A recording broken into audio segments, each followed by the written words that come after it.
Board of County Commissioners meeting will come to order. Let the record show that today is February the 4th, 2020, and the time is 9 a.m. I wonder if I might ask our guest, Mr. Jason, would you care to lead us in the Pledge of Allegiance, sir? Absolutely. Thank you. Appreciate that. Pledge allegiance to the flag of the United States of America and to the republic for which it stands, one nation under God, indivisible, with liberty and justice for all. Thank you, sir. Appreciate that. You know, I went to the Rotary meeting yesterday, and they paused before the under God, and I was the only one that said Blah. and they all looked at me. They said, I'm proud of you. medical board did the same thing. I'm proud of you.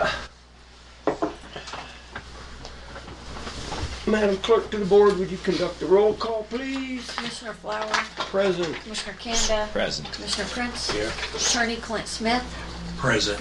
and Clerk of the Board Kelly Camper present. Push the button, Clint. I did, it's green. Yeah, I didn't think we were working this morning on our... Check, check, check. I don't think we are. I think they're You have fired to up. call it again, just to be sure she gets all this. Yeah, so you can see it. Huh? You're not supposed to turn it on till you talk. Oh, I leave mine on all the time. Yeah, there you go. And there's a reason. A I little would- verbose. That, sir, may come back to haunt you. Oh, it Thank always you. does. Yeah. Audience introductions, gentlemen. Jason, if you'd start. I'm Jason Knudsen. I'm the Program Director for REACH Air Medical Services. Good morning, my name is Matt Carroll. I am the business development representative for kind of the Midwest, so I cover about 15 different states across the Midwest to do the membership program that we're going to present today. Great. Okay. 2 R's Yes, sir, 2 R's and 2 L's. and 2 L's. Okay. And maybe you gentlemen heard this morning. Matt came in from Salt Lake yesterday, stayed over in Salida, and drove down from Salida this morning. And Jason drove down from Hartselle. So And tell me your last name again. Knudsen. Knudsen. K-N-U-D-S-E-N. S-O-N. S-O-N. So yeah, pretty committed. Do you have a card? Welcome, gentlemen. And did we get? Now, Dennis, County, recycling. Thank you. Thank you. And you drove in all the way from Centennial Ranch, and by golly, I 17 miles. commend you. Is it 17 miles? Wow. Normal. And you guys are open today? Landfill's open today? Yeah. Okay. Welcome. Nice to have you. Thank you for being here. We appreciate that. We will try to keep moving along this morning and not burn up any unnecessary amount of your time. Amendments to the agenda, gentlemen? I have none. Nor do I. I do. Go ahead, sir. The fire ban ordinance is on for second reading. It didn't get published on January 23rd. Kara thought it was either Kelly or I was going to do Okay. it. We didn't think to tell her that Okay. it's her job, so we'll... You want to postpone that then? Yeah, I think a week without pay is sufficient to remind her now. But, yeah, if we can put it on Wetmore, she's going to get it Remind published her on not to Thursday, trust you. this Thursday. Okay. So putting on the February 19 agenda in Wetmore, All right. we'll get it done. All right, hold on just a second. Well, if I find these technology guys, I am gonna figure out why my R doesn't work on my keyboard. You got to pop it off and clean out the credit underneath. Yeah, I've sent it to you-know-who, Big Boy, twice. Oh, well, he and, can't do it. So I'm gonna go up the ladder and have Alex look at it. I've had it with that technology Probably guy. just need a bigger hammer. That's what right. I always do. I think you need to call Donna and have him buy you a new one. But that's what you think, all right? You just keep your thoughts to yourself this morning, sir. Feisty. Oh, we are up and running. Okay. I would move then that we postpone the agenda item concerning the second reading of the burn ordinance until February the 19. 19th. Is that Wetmore? No. 18 or 18th? I can't read that calendar from here. Is it I the can look, 19th? but- 18th. The 19th? How could I allow that? It's my wife's I'll birthday. second the motion. Thank you, February 19th. It's been moved and seconded to postpone the reading of the burn ordinance until February 19th, commissioner meeting to be held in Wetmore. Discussion. Hearing none, we'll proceed to vote. All in favor, say aye. Aye. Aye, pose nay. Motion carries. Thank you, sir, appreciate that. I will strike through that then. Actually, we can delete that off of this agenda, it doesn't need to be struck through. Okay, anything else, sir? Council? No. Okay. Gentlemen? No, sir. All right, we'll move on. I don't believe we have any minutes to approve. Commissioner items, Commissioner Canada, would you like to begin, sir? Yeah, well, 2 days since we met, wasn't it, or 3? Yeah. Super Bowl was good. My team won. Did yours? The team from the AFC won. That's There's yeah, two not times. my team. Thank That's you, the way you 'cause look at it. You made It that makes- a pretty firm statement, The reason sir. that you want to vote for the enemy is because they're in the same league, and it makes Denver look a little better, but not much. I told somebody there's 2 reasons I support Kansas City, and 2 reasons only. 1 when they play the Patriots, and 2 when they're in the Super Bowl. Yeah, that's right. So anyway, since last time, good letter, Jay, on the what we'll consider later on the single point of contact for CDOT. And in that light, I did talk to Carmel and told them to rewrite their letter because I'll take it to the 2 towns, and the towns did agree to not consider it in their meeting. Did you go to the meeting Tonight. Is it tonight? I Tonight thought is West Cliff. Silver Cliff was last night. I didn't go to Silver Cliff. Okay. And then the other thing is, I did work the North bill, and we can discuss that after meetings. No point here, but we're good. I'll explain that after we Okay. talk. You don't want to do that during the commissioners, Yeah, not there's on no the point. agenda. Yeah, that's right. It's not on the agenda. It's not anything we're going to vote on. No, but I'd like to hear about it. Okay, well, we can if you want. Yeah, I but think we should. I was going to talk to both of you later. If No, you that's want to fine. do it now, Let's- that's yeah, fine. let's do it. So the bill's legit, and nobody ever talked to Norma. Period. She did call in and talk with, tried to get a hold of Paula, and Paula never called back. And so and Norma, I believe, went through it in detail with her. And so what I think happened is they couldn't coordinate, and whether for a breakdown for whatever reason, and we would have told them to dig anyway. And so it's a legitimate charge regardless. To us? Mhm. Even though they didn't come out and scope it or anything? That's right, because they can't. On those old lines, it's a straight line shot guess coming across there, and what they would have done even if they'd have been here, they never were contacted to come out. Well, somebody's They lying. never. then. That's exactly right. And We I'll were tell you told who. we were contacted I'll tell you who I twice. think it was. I think the contract. Norma never got a call. Nobody ever talked to her, and she just kept trying to call. When she got a hold of Donna or whoever, they asked her to talk to Paula, Sheriff's Department. She called Paula. Paula took a message apparently, but never talked to Norma, and she must have relayed it on to Shannon. So there was some problems with communications down the line, and so even if we'd had gotten a hold of them, Laura would have come out and said, "Here's the tank. Here's the coming out of the ground straight line dig," and it would have broke. They would have hit it because it jags around. So they did it twice. They hit it twice. Well, they hit it the first time digging a post hole. Norm come out and fixed it, Yeah. and then their fix leaked Yeah, the they- second time. They didn't cut it twice. Yeah. No, they. Came out to fix it twice. Yeah, they came out and They fixed came it out to twice. fix it Yes, twice, that's but right. they had That's to right. fix Right, their right, repair job. Right. And So so it wasn't cut twice, it was cut once. that's right. It was repaired twice. But in any case, because of the process, so Norma came and talked with Donna, or had a long conversation with Donna, and so what Donna asked her to do is send the bills to the Sheriff's Department, and they've been going through county somehow. I'm not quite sure. They got delivered to the address, and then that found its way in And so it's just a process problem, the way I read it.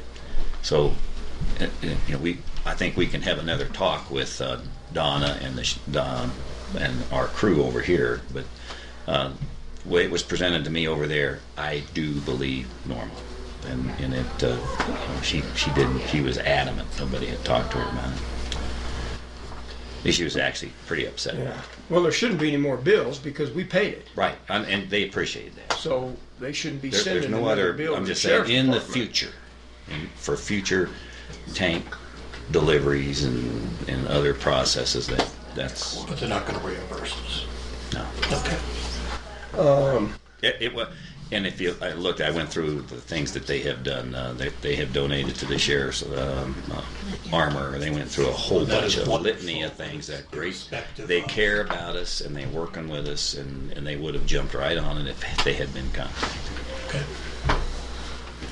Yeah, so there's no reason to contact the sheriff's department about it because that was a subcontractor. So I Right. think the next thing is I will get the information from Shannon about the subcontractor, and Yeah, I think the subcontractor, so for whatever reasons, Unfortunately, she we would claims like he to lied. believe that Norp was contacted twice.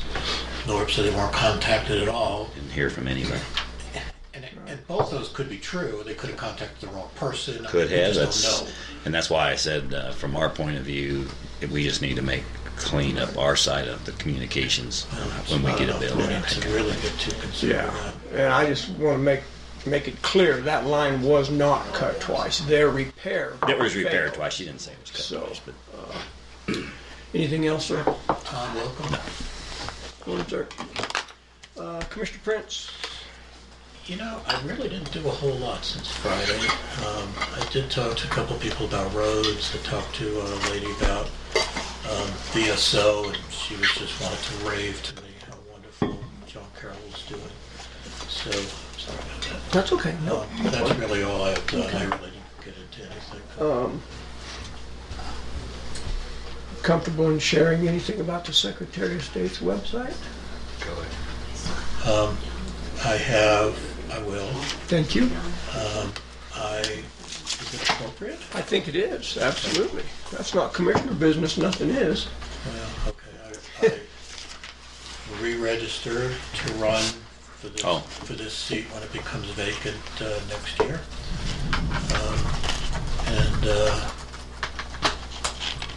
I have to go get petitions signed, stuff I didn't think I'd have to, Yeah. but I will. Yeah. And so I'm hoping to be in this chair again January 1st next year. Good, well, good. I'm glad you got your affidavit I did. signed, and certainly I know you are capable of knowing that you're running in District 2. Yes, but the newspaper, I politely leaned over to Elliot and told her to please get that straight. Yeah. And I also said to her, I'm a little disappointed because that's the easiest thing in the world to verify. Just go to our website, Custer County, and it says it on there. To get it wrong in the paper, Yeah. some things I could see getting wrong. But that one I thought was just sloppy work. Yeah. And I'm not knocking them. I'm just saying I didn't think it was appropriate to have that mix up. The paper reported that Commissioner Prince was running in District 3 and You I were was running in District 2. They had them just backwards, correct? But did you nonetheless, get your petition? Oh, yeah. All right, I thought you had already. So, Yeah, well, good. if we're Good, lucky good. in January, we'll keep this team working, hopefully. Excellent. All right, anything else, sir? Good. No, thank you. I've got a few items I wanted to bring up today. One, I have scheduled the waterline workshop for February the 7th, this Friday at 10 a.m. here in the Commissioner's Room. These gentlemen may find this somewhat interesting. I wanted to bring up, many of our citizens have received this flyer in the mail from Massa, who out of Plantation, Florida. If you want to hand that to those gentlemen, they just might be interested in. So I had a couple calls about that and wanted to know if I was aware of that and if I was going to attend and so on and so forth. So Kara mentioned to me, our administrative assistant yesterday, that she had a phone call that kind of questioned the legitimacy of that. And so I called that number, got in touch with a gentleman out of Plantation, Florida, and eventually indicated to me that he was in charge of registering people for this event. And he said that the February 19th meeting was sold out. Would I be interested in signing up for February the 20th? And I said, no, I'm just calling to see what the deal was, and so on and so forth. So then I called the husband, who is a friend of mine that owns Bell's Restaurant. I said, hey, I wonder if you could confirm that you are in fact hosting this meeting with this Massa company out of Florida for Air Medevac. And he said, no, we certainly are not. As you well know, our restaurant is closed. No one has contacted us about that. And so we have no plans to host anything on February 19th or 20th. So, Did you ever hear of them? go ahead. I can speak to them. I deal with them quite often. So Massa, they're a third-party organization. So it's kind of like, I don't know who I would sort of go. Come up here so you could do the microphone. Just so people at home. Okay. Yeah, I failed to announce this, and I should anytime we have new guests. We live stream our meetings. That's what that camera is up there. And so one of the reasons we went to the microphone system here, which this is our second or third meeting to do that, was to improve the sound quality on the live stream. So, Sure. But Okay. go ahead. sir. Thank you Yeah, for coming. appreciate it. So Massa, they're a third-party organization.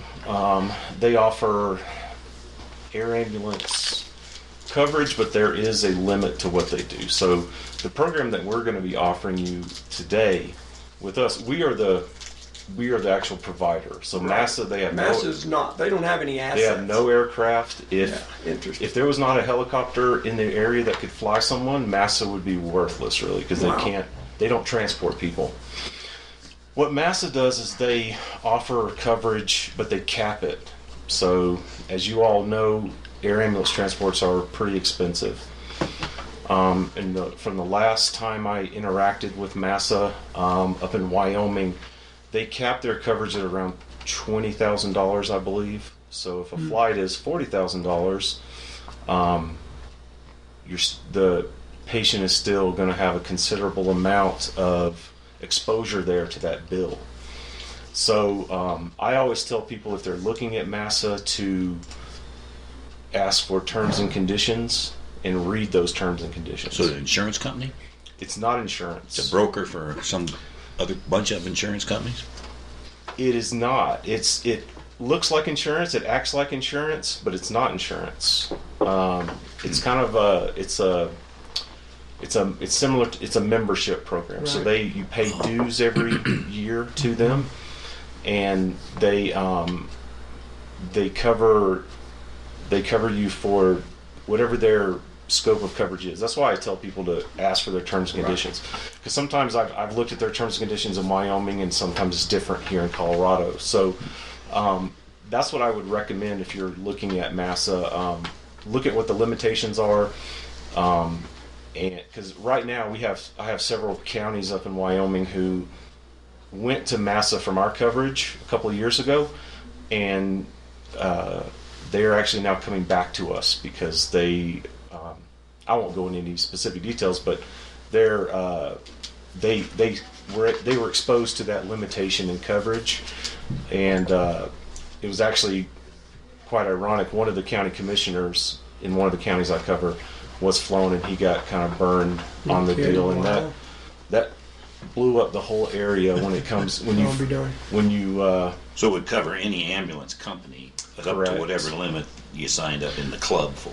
correct, but they have that limitation on the And coverage. so they're a third-party contractor to other flight companies. Right. I always tell people this: if you're, we're the responder, or we're the actual provider. So they're a third party. If there's a complication with a bill, they can step out of the way, and So you deal it's with that between with your you and the provider Yeah. at that point. Okay. All right. So Well, thank you. Appreciate that's the it. difference there. All right. Thank you, sir. Appreciate your clarification. Yeah, so I just wanted to bring that up because I'm assuming, I know for a fact, 2 people were intending on attending that I need to reach out to both of them. This all happened yesterday, so and I will let them know that. And then I spoke with Jordan Hedberg, the editor of the paper. He said he was gonna. He had a blurb about this on the front page of the paper that comes out Thursday, indicating that that meeting is not happening. So I just wanted to bring that up. It's on Facebook also that it Okay. appeared to be inappropriate. I had a good conversation with our auditor yesterday, Sam DiNardo. Had some questions I wanted to ask him about procedures for handling some of the money that we have basically said we were going to earmark for certain projects. The Justice Center and the landfill being the two critical ones right now. And I said, can we, I asked him what we could do. I had a couple of suggestions or ideas what I thought we should be doing. And he said, well, yeah, he said, you could, but he said, what you really need to do is create a committed fund balance line in our accounting system, and then we can transfer or earmark money to go into that. We're not going to have a landfill expansion line Still item. leaving it in the pot. Yeah, we're not going to have a Justice Center expansion line item. He said just create a committed fund balance line item and then put your money in there. He said really you need to do that by resolution if you want to protect that money so that someone doesn't arbitrarily go in and say, okay, meaning us or anyone else, to say, you know what, we've got dollars in the committed fund balance, let's just use that to pay for a new vehicle or whatever. So we can do that. We can still take it out of that fund and spend it on He's gotta whatever we make want, but it has to be positive done by action resolution. publicly. Because we need to make a resolution to commit that money, and we need to make a resolution to uncommit that money. So he recommended that. I think that's probably based on his recommendation. What we probably ought to do is look at that. I haven't had an opportunity to talk to Donna a whole lot about that yet, but then we can earmark those dollars, put them in that line item, and we'd have them. It's still within the general fund. It will not be a dedicated fund like Road and Bridge. Right, it's just a pot. But we can certainly put money in there anytime, and we can take money out, but it just would have to be done by resolution. So I know we've got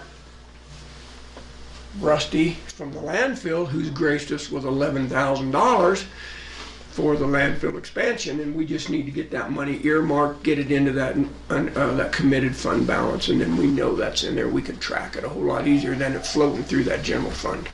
Same with the Justice Center. So I like it. I think it's a good idea. yeah, thank you. So I'll pursue that with Donna, and at some point we'll come back, put that on the agenda, write a resolution towards that end, and get that created. So. Would this be two separate funds? Or No, one it's fund one for- fund. We can commit dollars into that fund for whatever reason we want. We just footnote that on the balance sheet of Special projects. 11,000 was for landfill, Donna would keep track. 59,000 in the Justice Center, whatever those dollar amounts are. But it would only be in one fund, and that's what I originally asked him. Do we need a committed fund balance for each entity? And he said, no, you can put as many entities in there you want. So when we audit the books, we will look for a footnote on the balance sheet to say, there's 100,000 in there, this is how we broke it out. This is what So our to intent is. spend it, So- take it out for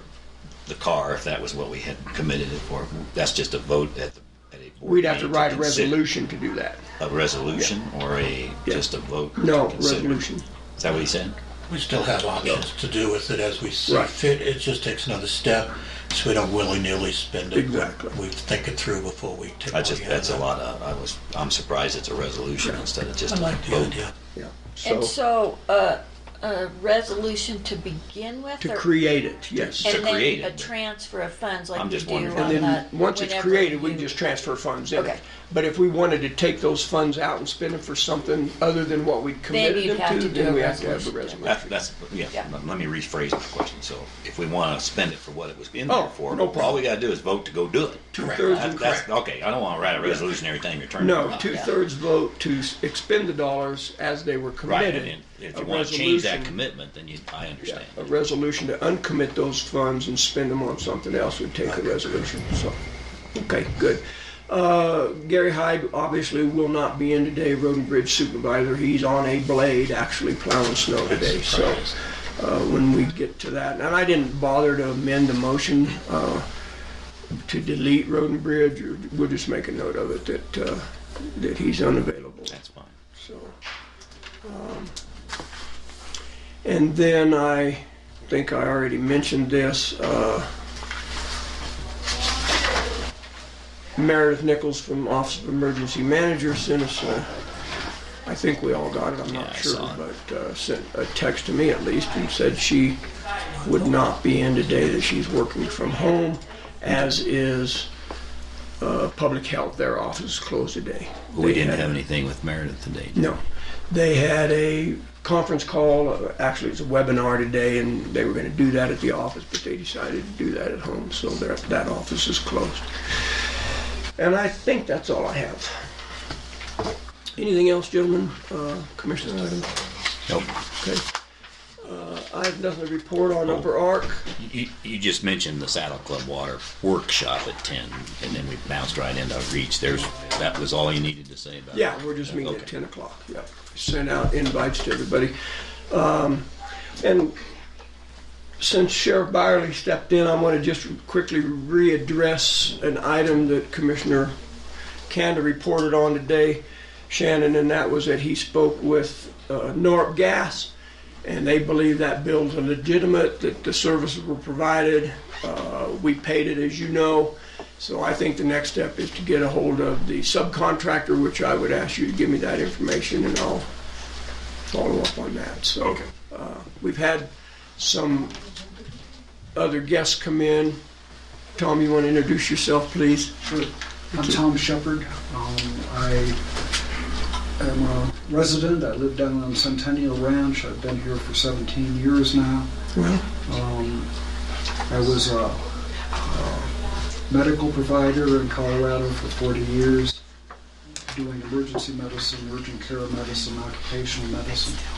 I now serve as a member of the hospital district board, so I'm still serving. good. Well, welcome. Thank you for being here, Tom. Appreciate it. Ron, are you staying or are you just flying through? You know, I don't know. Do I Okay. need to stay? No, not necessarily. You can. Well, I'm Ron Beckner. I live in Bull Domingo. Also part of the Saddle Club as well as Chamber of Commerce. Right. Thank you for being here. And just a quick note, we are scheduled for Friday at Friday? 10 o'clock. Yeah. Good. Okay. Good.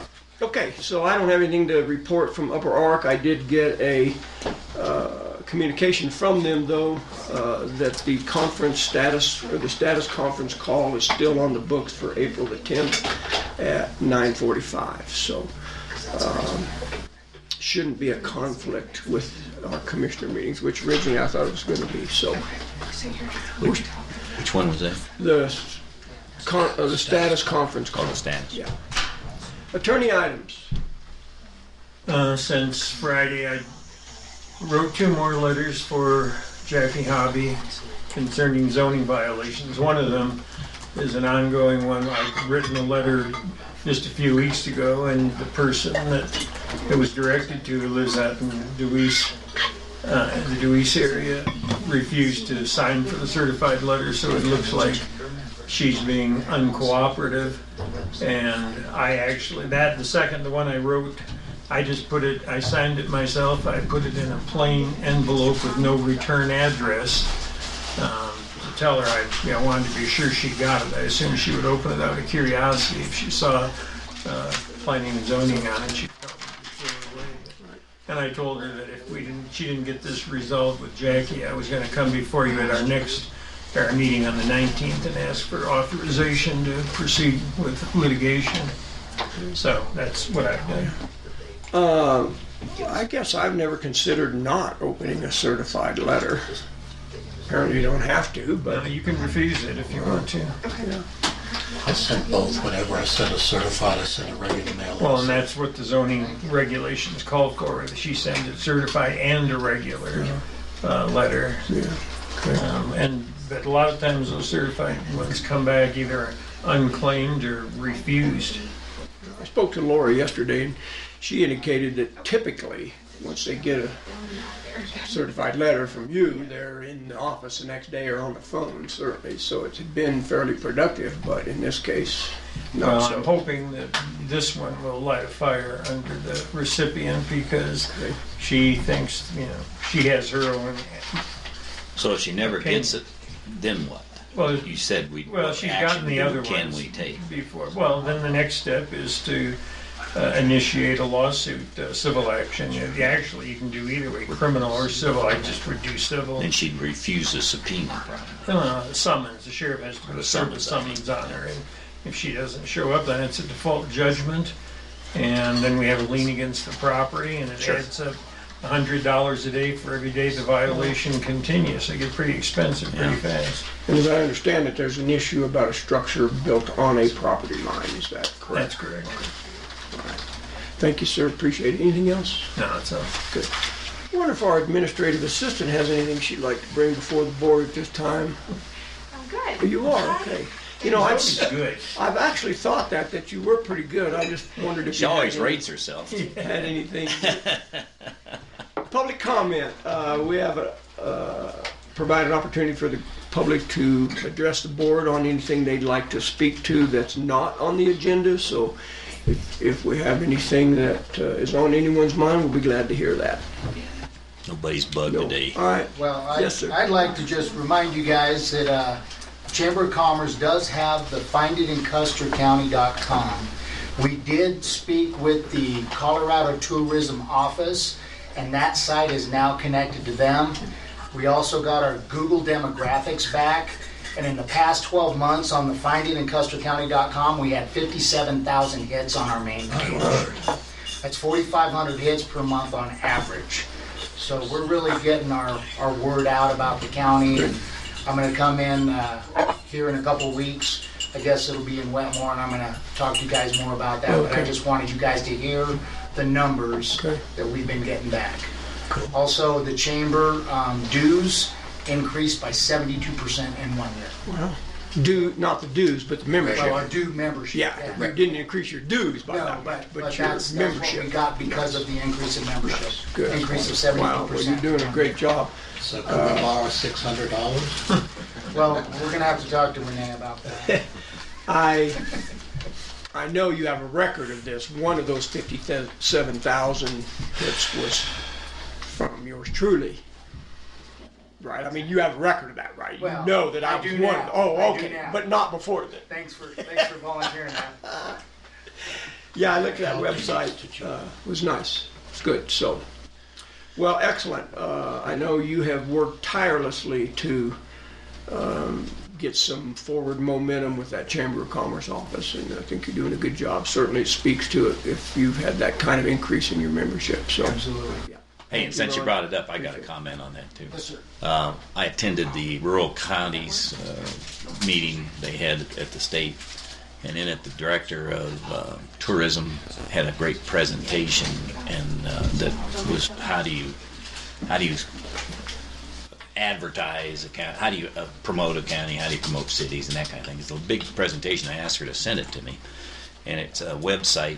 It's a presentation you have to actually click on. So I'd like, why don't you send me your email address if you Okay. can, and I'll send it to you and Deb Adams, the tourism board as well. Perfect.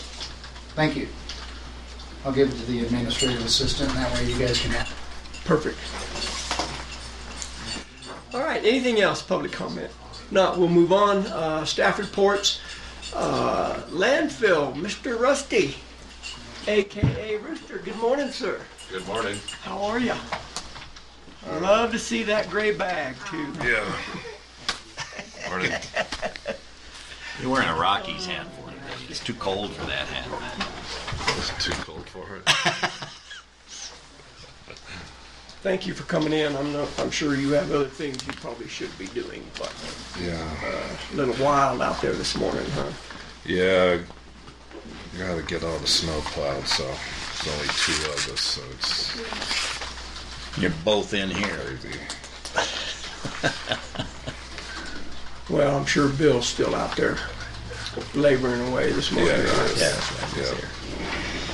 Yeah, so we got your documentation. Thank you. Appreciate that. And obviously, I spoke to the $11,144 that will be transferred to that committed fund balance. So, That's good.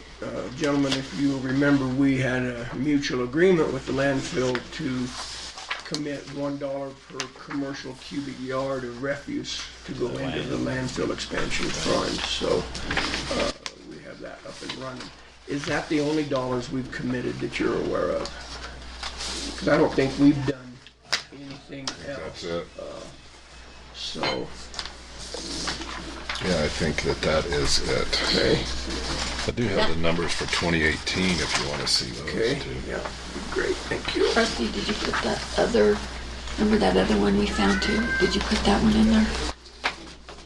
We found two that, Yeah, the that fees were was, gonna go into. To the expansion fund. Was that from 18s or no? Yes. May of 2018. Is that when, I could go back and research that, is that when we just made that decision? Thank you, sir, you're bottom- right on the money. Bottom of the page there. Correct, we talked about this, didn't we? Right. So, yeah, May 1, 2018, motion by Commissioner Prince that starting May 1, 2018, the excess revenue from the landfill and recycling be set Yeah. aside in a fund for future landfill. So there was, and then the motion carried. So there was actually two, well, that motion was in effect for the Last second half of the of year. 2018 and all of 2019 will be in effect. So we need to go back then, This so, one too if you want it. yes, if you don't mind, thank you, sir. So the 11,144, that's just for 2019. That's Right. correct, yeah. So we can go back and maybe bolster that with half of 2018? Yes, that is my understanding, that's I'd what we just, should I'd be just doing. take And the the motion, it could be 11 the whole year. The 11,000, I think, is just from the dollar. That's right, That's the Yeah. dollar. yes. Right. And that other is from excess from the Recycling. recycling. Oh, that is true, you're right, It's two thank you. different things. Got it. So we're Yeah, taking all of it so, then by that motion. Any excess. Yeah, so let me read this motion from October 31 of 18. Motion by Commissioner Flower to increase the cost for all commercial vehicles to $9.30 a cubic yard to go into effect January 1 and to set aside the additional revenue that it generates to go into a separate fund to be used for landfill expansion. So we are that would dealing take with effect two there. with two separate entities. I guess my question is, how do we know? So what did the first motion, how was it stated again?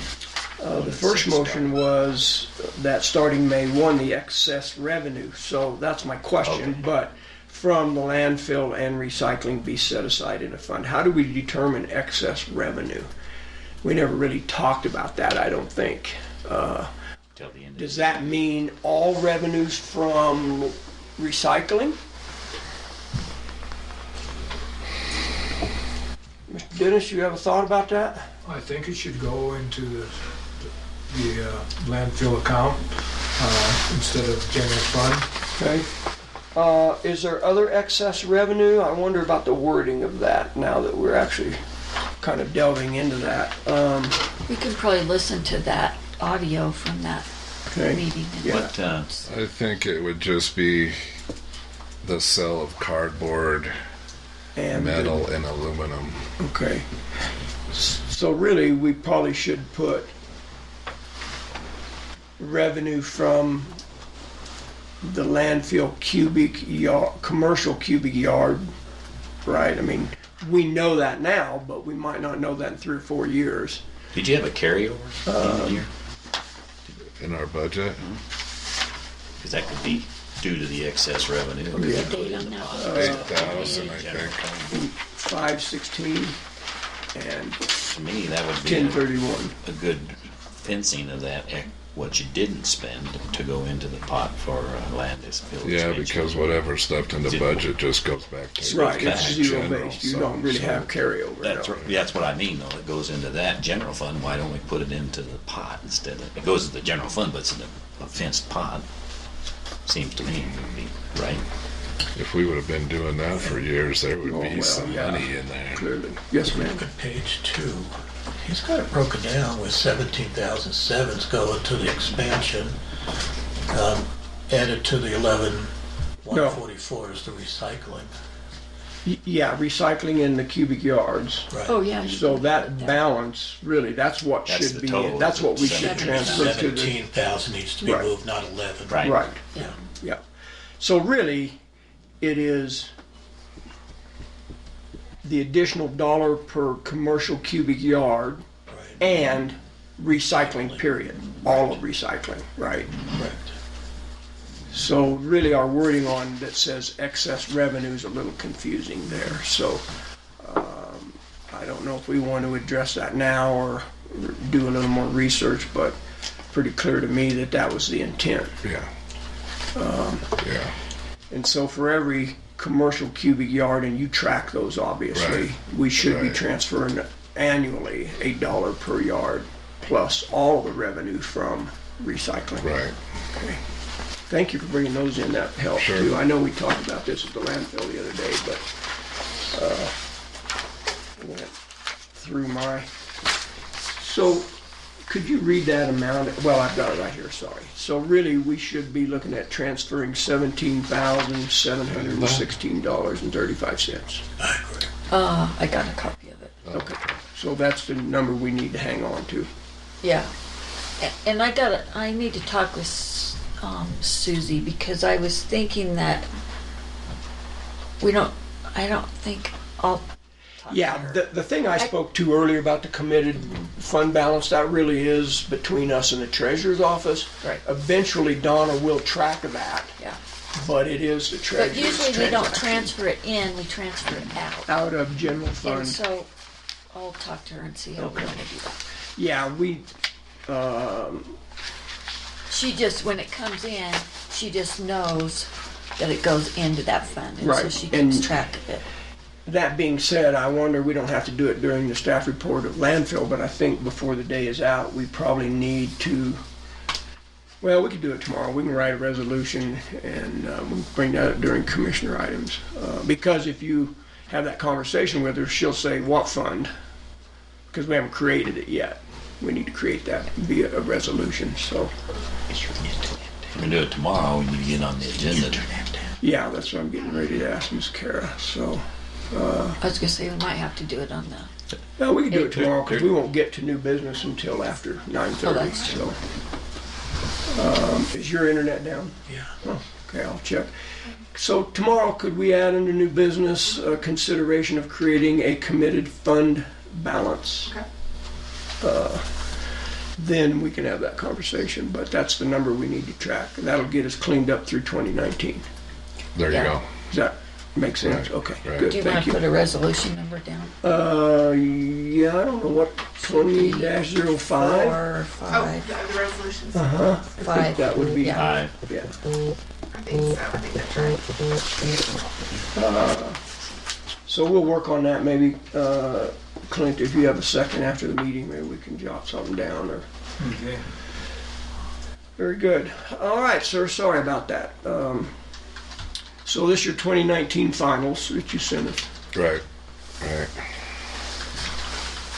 So that'll work out good for the landfill, I think. I wanted to go on record publicly that I was not ever invited to get into the new skid steer.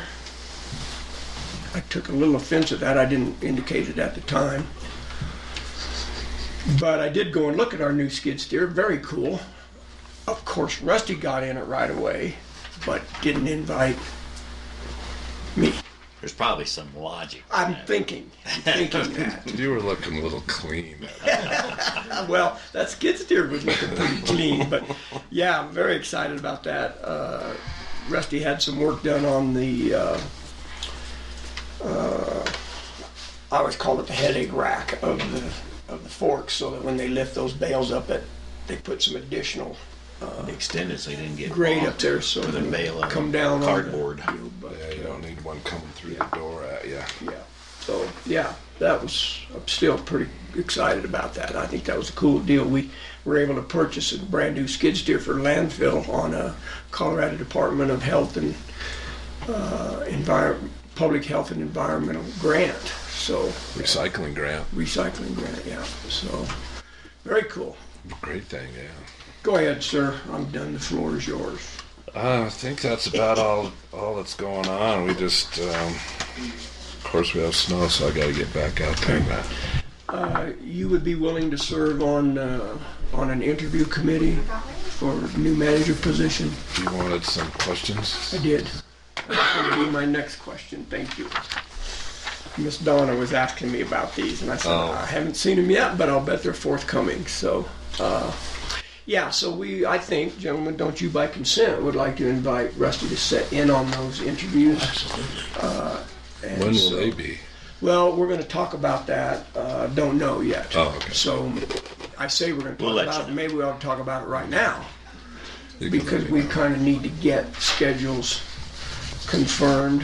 We're going to decide today on how many to interview. I believe, regardless of that number, we should be able to conduct all those interviews in one day.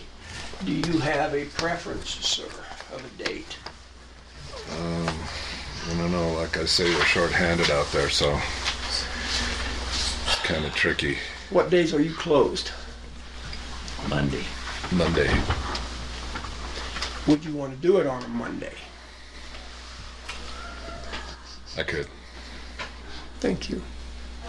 Appreciate your willingness to come in on your day off. I would Dignity guess, to the end. pardon, add it to the end. Commitment is commitment. Commitment to Oh, the end. yeah, that's right. I would anticipate a half a day, no longer than a half a day is my Well, it guess. depends on how many people we Right. interview. We haven't discussed that. Right.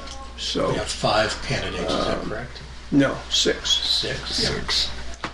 Yeah, if you decide on a Monday, that's fine. I'll come over. Unless one or two of them aren't qualified. I've got a meeting on the 24th, Central Front Range Transportation Planning Region. The 17th is a holiday. And I'm out of town on the 9th, 10th, and 11th, so I don't know. You know, the President's Day may be a good day to do it, since if any of these persons who are interviewing don't have to lose a day's pay or call it sick. President's Day is a holiday, isn't it? Yes. What about a non-Monday? Could you squeeze out a half a day? Max? Wednesday, a no-wind Wednesday. Okay. If you can figure that No day wind out. Wednesday. That'll never happen. That'll never happen. You got to have 2 guys out there when it's windy. So. Okay. Man. Say the sooner the better. Yeah. I'd like to get whoever we select to work with you as long as we can. I'm afraid the 12th would be a little early to try to pull everybody together. We have a commissioner meeting on Wednesday. I have a weed board meeting at 2 o'clock in the afternoon here, so What that's about the probably... 14th? We have Up Rocker on the 13th, that's Wednesday. Yeah, I'm out of town on the 14th.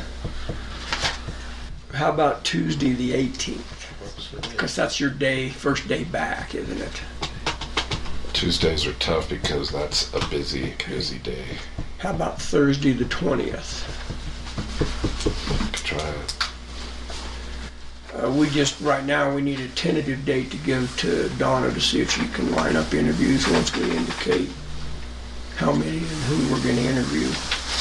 Oh, sorry, Clint. I was trying to look through you there, but I've got a big Napa calendar that you can read from over here that I put should. that calendar? Oh no, maybe we better not, come to think of it. Okay, so there wasn't any humor in that. All right, let's tentatively then, let's try for the 20th. Morning or afternoon, sir?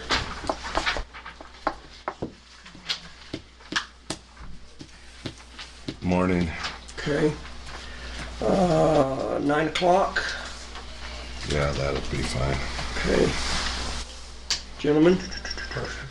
We got an airport board meeting. Yeah, and I was going to address that real quick. Starting February the 20th, the airport board meetings have been moved to evening meetings. Yeah, I So got it's it at at 6, so 5:30. I Yeah, don't know why I have it at 6. yeah, it's 5:30. So, go ahead, ma'am. Is your internet working? Yeah, 5. Let me check. Mine is not. Mine's down. So that's been moved. Yeah, that's been moved to, Evidently got it right because it said 5:30. You said 9:30 on the, 9 o'clock 9. on the interviews on the 20th. Why? Just a second. Your internet working? Mine is. Mine It's is. still going here, but other places are not, so we're trying to figure it out. Weird. Hold on, we'll find out if it's, yeah, mine's working. It could be. Sorry, my palm was itching. Scratching. Isn't that so mean? Oh, really? I don't think so. All right, let's plan on that then, the 20th in the morning. Does that work? Okay. Now, it could blow up. She might not be able to get the interviewees, but at least we have a tentative date we can shoot for. Okay. And gentlemen, you okay with inviting Miss Donna to sit in on those interviews as well? I would insist Okay. on it. So that was one of the things I thought we probably needed to solidify was the interview committee. Then will be the 3 commissioners, landfill manager, and finance or human resource officer. Okay. Okay. Anything else, sir? I will That'll do. deal with these. Thank you. Okay. We may add to or whatever, but Yeah. appreciate the input there. All right, sir. Thank you. Okay. Appreciate it. Dennis is here with the recycling report. Okay, so- we'll listen to him real Okay. quick as part of the landfill/recycling. Thank you, sir. Okay, Bill. Mr. Spratt, by golly, good morning. How are you? Mine's really fast, so it won't Well, take too long. it can't be fast enough that you can't take time to have a seat, too, though, by golly. Have a short, so you all get a copy here. Okay. You get to drive the skid steer. I do. Nice. Well, You're a skid steer operator. you've got one up on me then, sir. Okay. Basically, this is just my report for this last year. Was a slow year as far as price goes. It was a down year, but it's industry wide. So we didn't bring in near as much money as we normally do for when we do. It's kind of disappointing, but it is recycling back up. So if you don't mind me sharing a little bit, your report, this is for 2019, said that your recycling department sold 214,680 pounds of cardboard. Correct. So that's pretty cool. That's a lot of cardboard that A lot did of not go in cardboard. our It's all done landfill. by hand. Yeah, it's all done by hand, that's right. Literally, put in the baler by hand, and so, so we generated... I have 4 or 5 pretty consistent volunteers that help me. So. Well, that price per ton sure fluctuates all through the year, doesn't it? Yeah, I haven't checked for this month yet, but it's back up to I think 35. Starting off at 95. Industry standards are really, it's just terrible. There's no infrastructure ever since. Ours goes for cardboard or for drywall, and you would think that drywall would be selling a lot, but it's really slow. Yeah, building. I thought, huh. Yeah, as Commissioner Kanda indicated, in January, cardboard was worth $95 a ton, and in November it was $25 a ton. It averaged out $39 a ton. They were stocking it in warehouses, and all the plants went down on maintenance. And but they are picking back up. It is slowly coming back, and hopefully it'll get back up to a decent price. To me, $100 is a decent price, and Oh man, yeah, that'd be great. and then it would be worthwhile. But we'll continue. We still kept out 477 cubic yards of compressed cardboard out of the landfill. So think of 6 semi trucks or 5 semi loads of cardboard kept out of the So each bale's over a cubic yard, isn't it? Because 1.75. I was gonna say almost 2 cubic yards. I'm looking at the size of it. That's compressed cardboard. It's Right. different than Right, that's in the bale. yeah. Would you be willing to share with us the name of your volunteers that kind of you have on a regular basis? Well, I have Steve Laswell, mayor, Jack. He's just an independent guy, and then Kathy. She's just another volunteer, and who's my? He's not there right now because he had his ankle worked on, and that's Bob Tobin. He's a big volunteer. Oh, really? Okay, I didn't know that. Cool. Well, if you get the chance, would you thank them on our behalf? I mean, that's pretty cool for them to come out there and help you. So, generate some revenue, obviously, but I think almost as importantly, it keeps that cardboard out of the landfill. And I also take, which is, I think everybody knows, I take paper to Salida, 18,000 pounds this last year. It's computer paper, magazines, of that sort. Usually it's unrecycled paper. It's never been recycled before, and they, believe it or not, they make toilet paper out of it. Oh my God! Wow. So Cool. I mean, little tidbits of information. You might be getting it back. I don't know. Anything new with plastics, or is that still? Plastic there's nothing with plastic yet. 1s and 2s, which is milk jugs and plastic bottles. Everything else is being landfilled. You know, and Dennis made an interesting comment to me. I had this conversation with my wife the other day, and I think it's appropriate to bring it up, that certainly maybe with the exception of plastic number 1s and number 2s,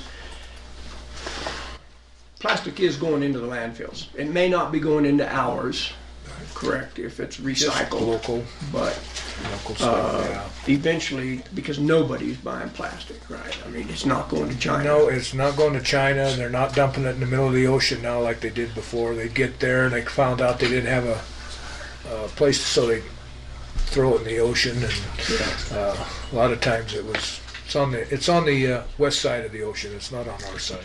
And, So, you know, I still would encourage people to try to recycle the plastic, because maybe that market will change. But right now, we're hoping the infrastructure's coming around, but there's no infrastructure. Everything went overseas to into China. Everything. And, so people recycle plastic in our county. Yes, we do recycle over here at the altitude. Right. You sit by the bag, and it's a single stream where all plastic goes in it. But they take out 1 and 2. Yeah, it's just that plastic. No, there's the only plastic. No plastic. No going plastic in. down there? Okay. Anything that's free is like at the landfill and at the dome and out at the landfill. It's all free. Cans, bottles, paper, cardboard, all that is free. And Free meaning? free to get rid of it. Oh, right. No cost involved. So local recycled plastic, does it end up in our landfill? Yes. That's Except the for hard, bottle. cold truth, except 1s and 2s. You sort out 1s and 2s? No. Okay. It goes down to Pueblo, and they sort it. They actually get rid of everything else. So they sort down there. They sort down there. So our plastic that's recycled here goes to Pueblo? Yes. Oh, okay. Anything that does not go into the recycle is going into the landfill. Right. Correct. But if it is recycled plastic, it's going out of the county. Right. And they sort it, whatever they do with it. And it costs. That's a fee involved. With We that. pay for that. No. Okay.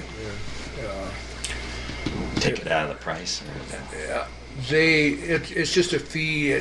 There's a $2 goes to the recycling, and $1 goes to Altitude for the privilege of using their parking lot and their building and everything. And they handle the bags and all of that sort of. So that's based on weight?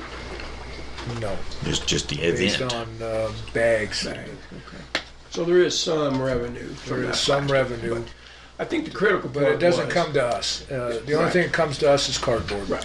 and steel, Yeah. and those are the only really So the two point I things. wanted to clarify, because I've had people ask me what's happening to the plastic from Custer County that's being recycled.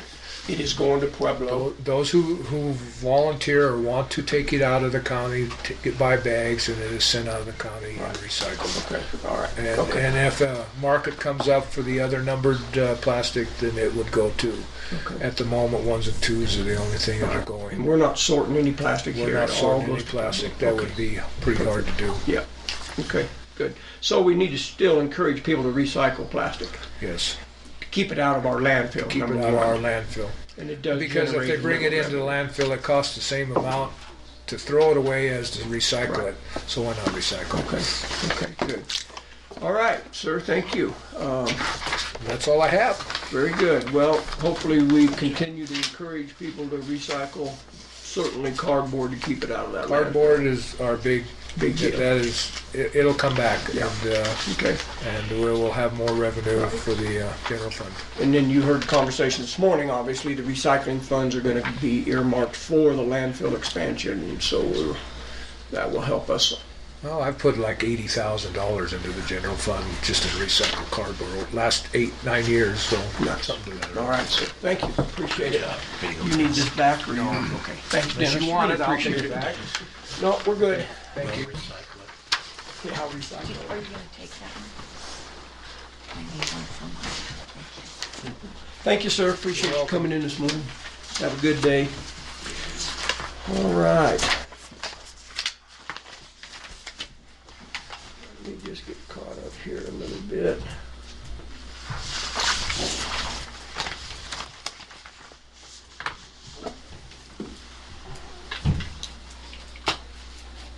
She's here. Way to go.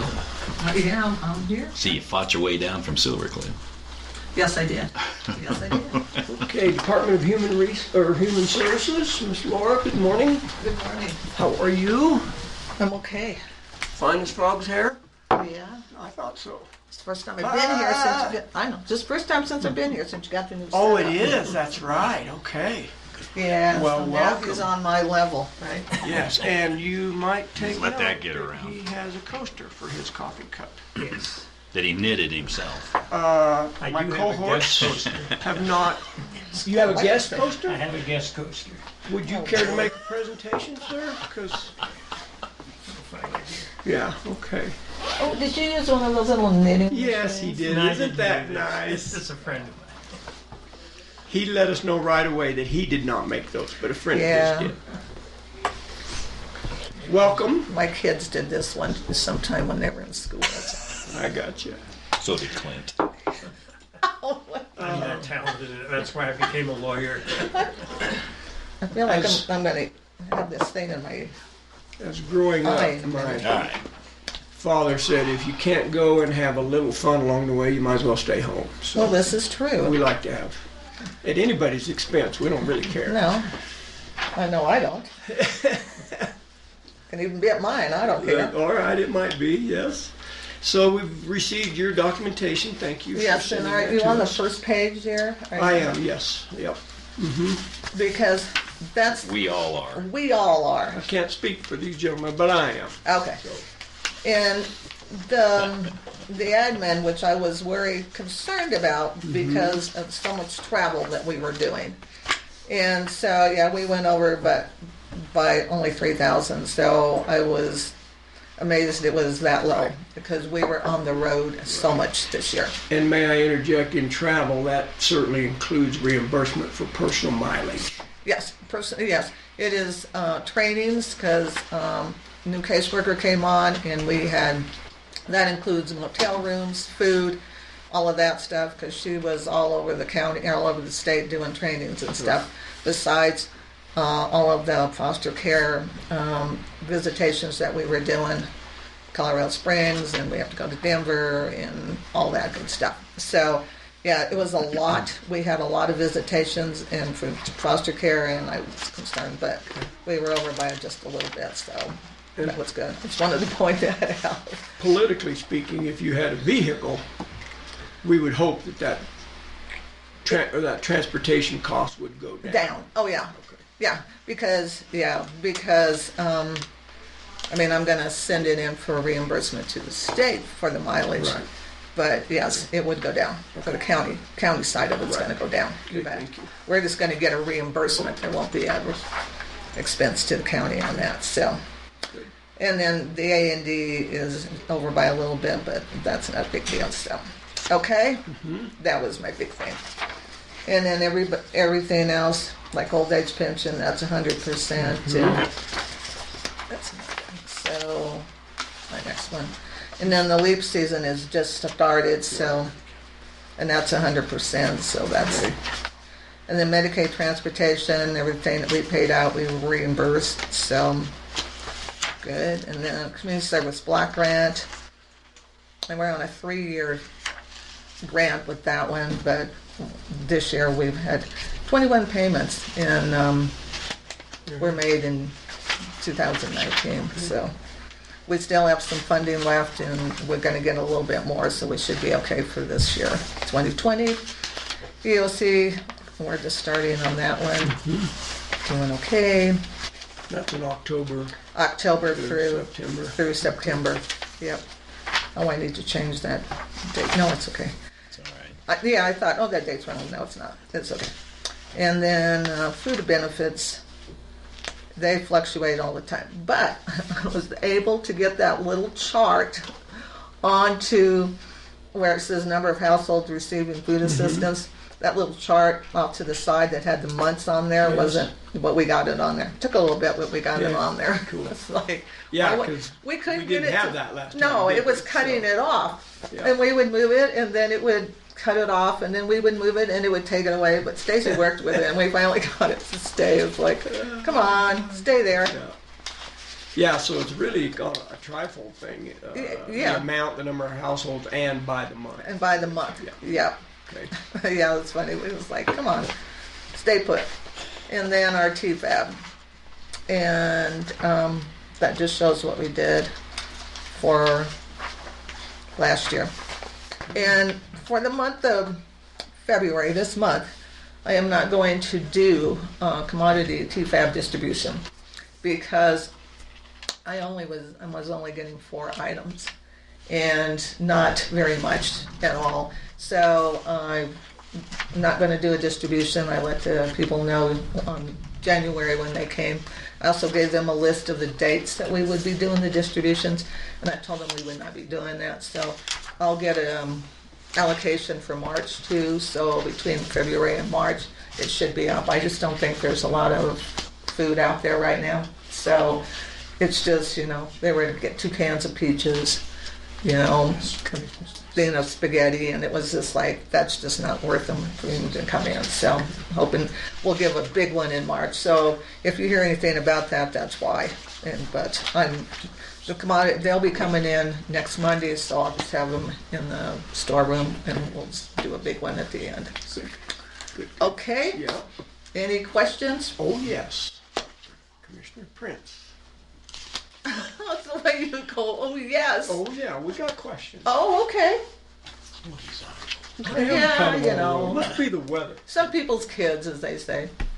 I'm sure there's a logical answer for this. Probably not, but no. I noticed the leap we gave out in November, Uh-huh.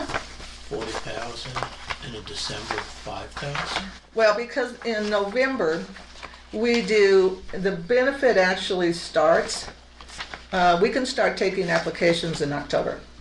So we're actually getting applications for October and November, but we don't do a payroll. It doesn't actually pay them until November.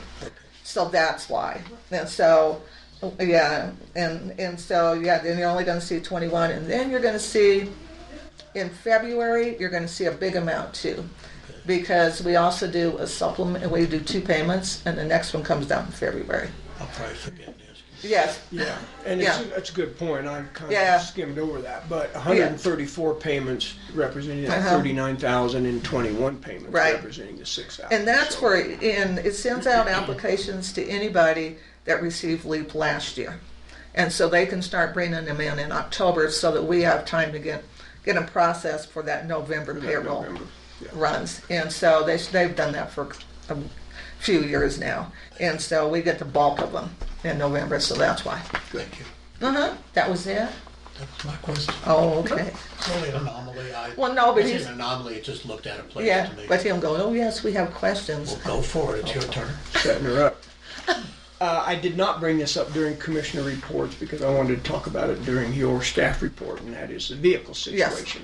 the We had vehicle situation. We had made a decision, gentlemen, as you'll recall, to commit a vehicle that was coming off of the sheriff's inventory to Human Services. That vehicle went to Road and Bridge. They did strip out all of the sheriff's equipment out of there. I went down and looked at it yesterday. They've got some issues with that vehicle. I spoke with Laura about this. She's mechanical. She decided to decline the offer of that van. It's a 1990 8-passenger van. We could dump some money into it, but it's still got 140,000 miles on it, and I just think generally the idea was it's probably not in the best interest to transport not only our employees but their children that they transport around out of the county. So Laura said, you know what, maybe we better just try to do something different. I happen to agree with her, as did Byron down at the county road and bridge shop.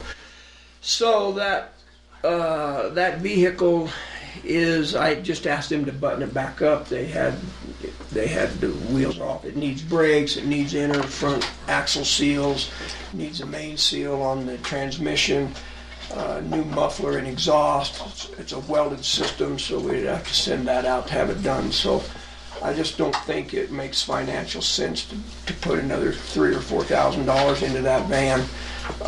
So at some point, I think we need to consider what we want to do with that van. I talked to Sheriff Byerly, because they have gutted it and taken all the stuff out of it. It's probably not cost efficient to put that back in. So we now have another vehicle on inventory.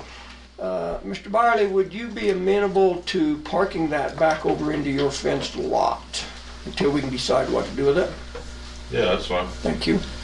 I will let Road and Bridge know that, yes, sir. If we have no plans for it, last meeting we had Valley Assisted Living request, because they own a van, or we're in the process of transferring it to them, but they own a van that has almost 300,000 miles. So rather than just have it sit, How many seats does it I have, would Shannon? be in favor of donating it to them. I'm sorry? How many seats does it have? Is it 8. Yeah, you could probably put, There's 2 rows of seats, 7 plus the driver. and then there's the 2 seats in the front. okay? That's pretty So, good. yeah, That's you better. you could get 8 in it. Yeah. Yeah. Yeah, we Probably talked be about worth that. Laura and I actually talked about that. I don't have a problem making an offer to them, but the same principles apply. Is it going to be worthy to send out of the county? But I guess if we're willing to quote unquote donate that vehicle to them, they can make that They can figure determination. And that's what I would I think. think we ought to make the offer. So, We don't have, is there any other organizations also asking for a vehicle at this point? not that I'm aware of. Then I'd rather see it be in use than parked. That's okay. Yeah, And, you know, the trade-in value on it's going to be minimal. Well, the Just junk donate it value to is them. If probably they worth want more. it, they may not want What it. year was that? 90? 1990. 90? Yeah. Gee. It's a little concerning. Up until we transferred it over to you to go to DHS, we were taking it all over the state, and we were never told that there was anything wrong with that vehicle. Yeah, I don't think. Which is a little concerning to me, that we're taking it in for maintenance and we're not being advised that it's not road safe. That's Concerning. I know that's a different topic, but Is it because That's a they red flag weren't to me. watching it, or that it didn't I matter? can't speak for the maintenance folks. We oughta I'm not a ask mechanic. Yeah, I think we won't delve into it today, but I think there will be a time when we need to visit with Gary Hyde about what are the policies concerning county-owned vehicles and the maintenance and all of that. So Yeah, we need to ask him, but I can't imagine you can put a road pickup on the road and not have it safe for your own use. They've got to have something, but we'll have to find out. It's kind of beyond the scope of where we are. Yeah, right exactly. now, but Right. that is a But I'm discussion just we saying, really ought to I have. think we ought to, Matter of fact, I'll ask him and we can bring him in the next meeting. so. Talk to him about it, because I got to talk to him about that. So the other thing then, to follow up, I asked Miss Laura what it would look like if we bought a new vehicle. Would we get some assistance from the state on paying for that? And I can let her speak to that. I don't know if you had a chance to follow up or not. No.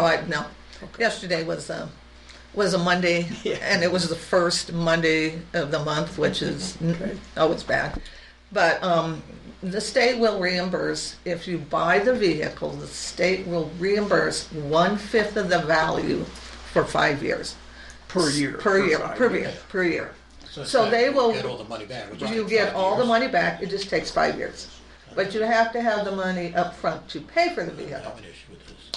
So We that, have to lease it because of Tabor, but, Uh, no, we can't. No, we don't. We can buy it outright. no, we can Oh, buy We it. can buy it outright. Buy it and get outright, and then reimbursed. they pay back. yeah. They lease it back from us. Yeah, you buy it, and then they just reimburse us.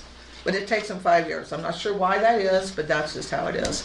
So I asked Laura what if she had a vehicle in mind, and they had several they talked about, the girls in the office, ladies in the office, but the first vehicle they mentioned was a Chevrolet Traverse.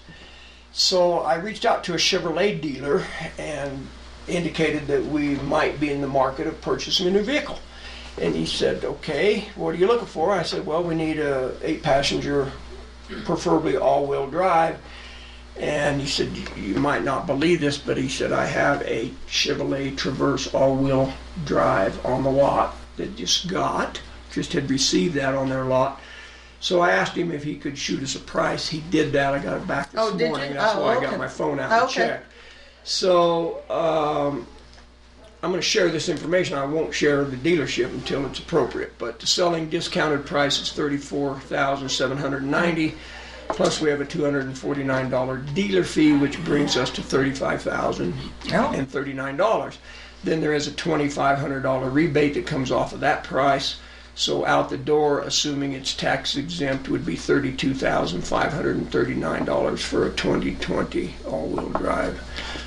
He included some photographs before, and I had showed those to Laura as well, but I'll just, if you want to scroll down, you can look at those pictures Where real would we quick. get the money for that? So that's a question I spoke with Donna and Laura about yesterday. It would really need to come out of her budget so that we're eligible for that reimbursement. Donna and I looked at that budget. Obviously Laura was kind of hooked up yesterday, so I just talked to her. I didn't really sit down and look at the budget, but she believes there's room in that budget to procure that vehicle. I'm not. Adding your budget by $30,000 a year? Exactly what I'm. Come on, Laura. No, and if you guys will remember, you cut my budget, so. Well, I thought we cut it $30,000. No, what you probably did. Yes, There's you other circumstances. There's other things going on, and then, yes, and then I do have this, if, You got this hit on cancel. this little pot of money that I get, and it's not county money, it's reimbursement for stuff, and so I could use some of that if needed to purchase a vehicle. Is So, that an 8-passenger? or Yes, 5-passenger? 8. yeah, it's supposed to be an 2 rows8-passenger. of 3 in the front 2 seats. Well, I will tell you, she has the money and we're gonna get reimbursed over a period of time. It'd be silly not to. You absolutely have to have a vehicle that I believe from day one. I think this is an opportune time. The only thing I would suggest is maybe speaking to a few other dealers. Sure.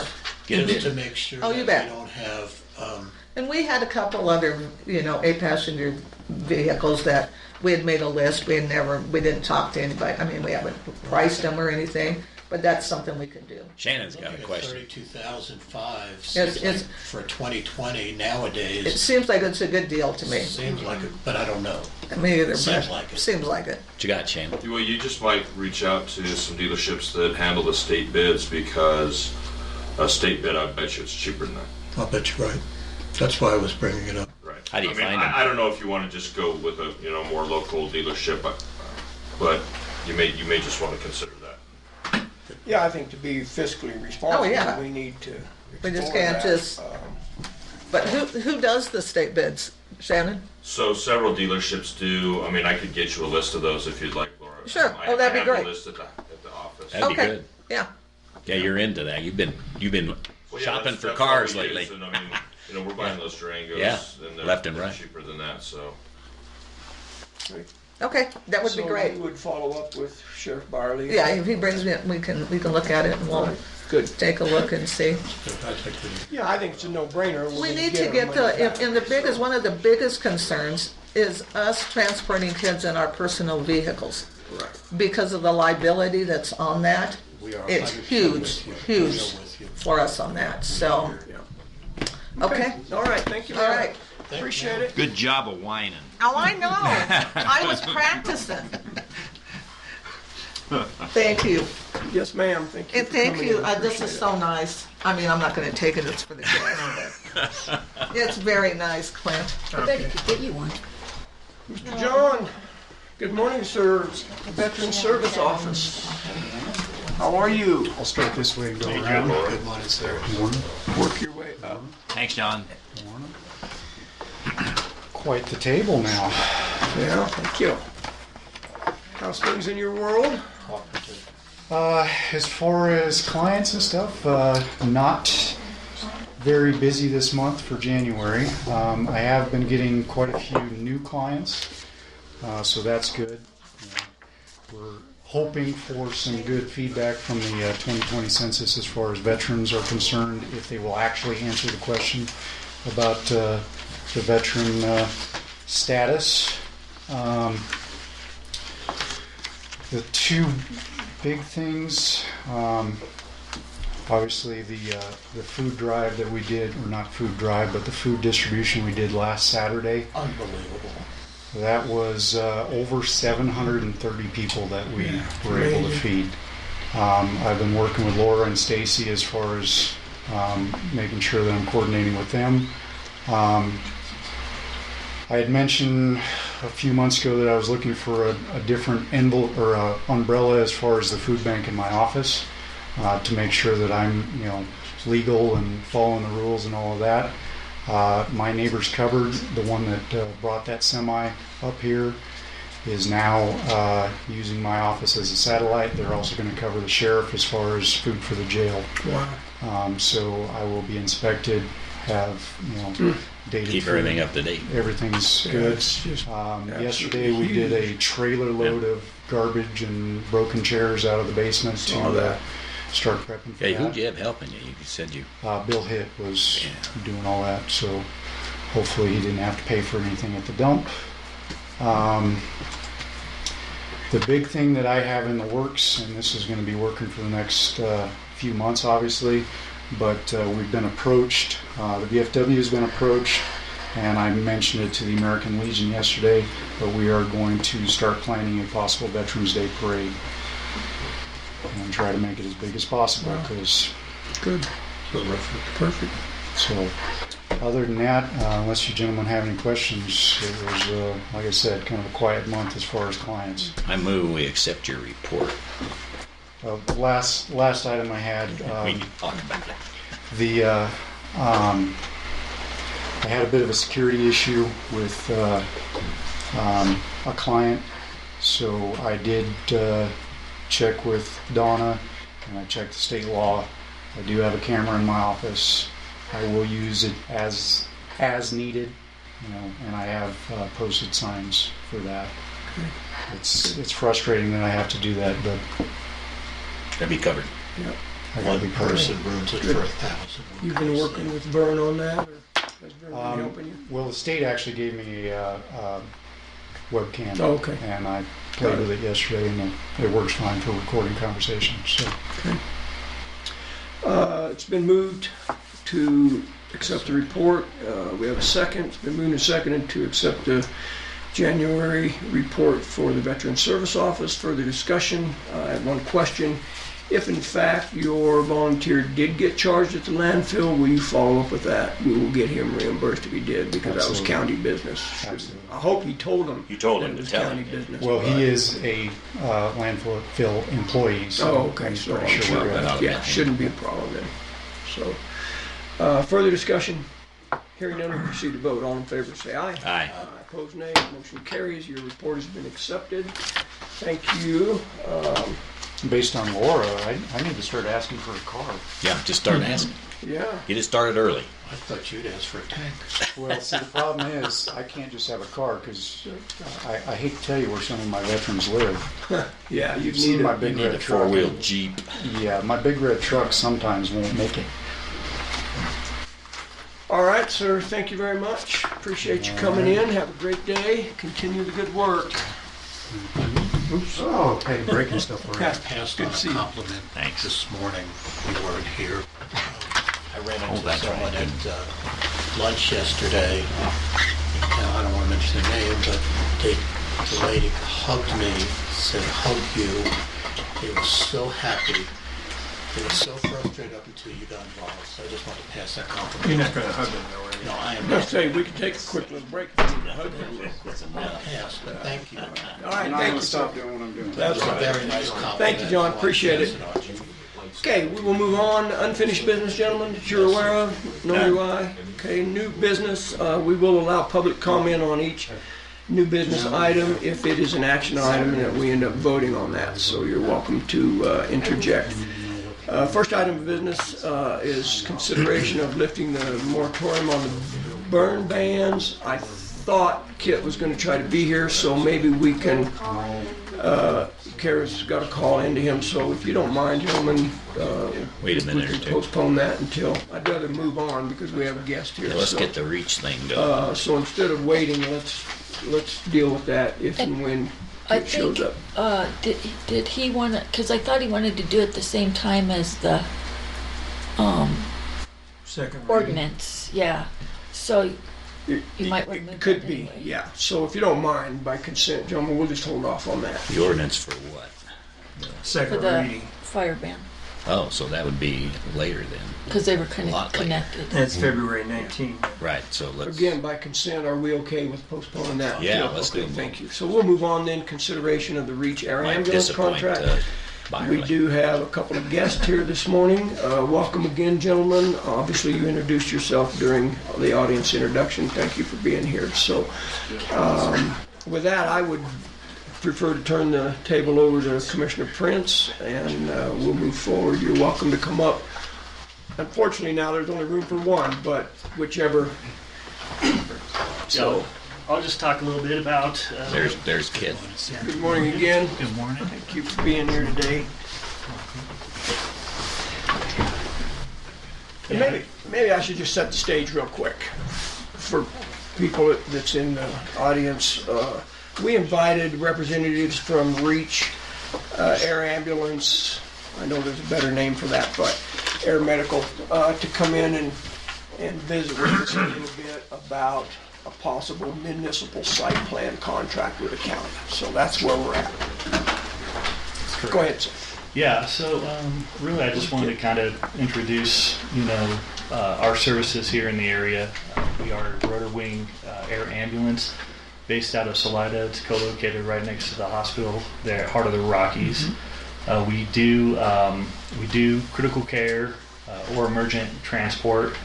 We serve as a resource for the first responders, EMS, hospitals, clinics, anytime where that patient has a time-sensitive injury or illness, and it exceeds the capabilities of what is currently available in the area. So How many helicopters did you say? we have one helicopter in Salida. We are a vendor program for Memorial, so it's called Lifeline 2. We do have a helicopter in La Junta as well that wouldn't really serve this area. And then there are two fixed wings that's within the Air Medcare network out of Del Norte and Alamosa as well. Okay. So we usually fly a nurse, critical care medic, and then we have a pilot that consists of our crew. We do fly in the A-Star 350 B-3E aircraft. It's more than capable to serve in these high altitudes. We do high rod patients, again, critical care transport, and again, we're just here to be that resource if we're needed. So it's clear. You've got 2 helicopters, 2 fixed wings, 2 fixed and wings. fixed wing pilots and helicopter pilots, or is it the same guy? No, they're different. Okay, and so they're on call separately. So The fixed wing vice the helicopter. no, so they the can- fixed wings are located down in Del Norte and Alamosa, and they're staffed 24/7. Ah, okay. So that wouldn't affect us necessarily. Then. No. Got it. A couple questions, if I may, sir. First of all, thanks for coming on a day like this. I know, truly, before you even came, I mentioned to Chairman Flower, I said that I don't think they'll be coming today, we'll reschedule, and I would have certainly understood that, but thank you for coming through. Yeah.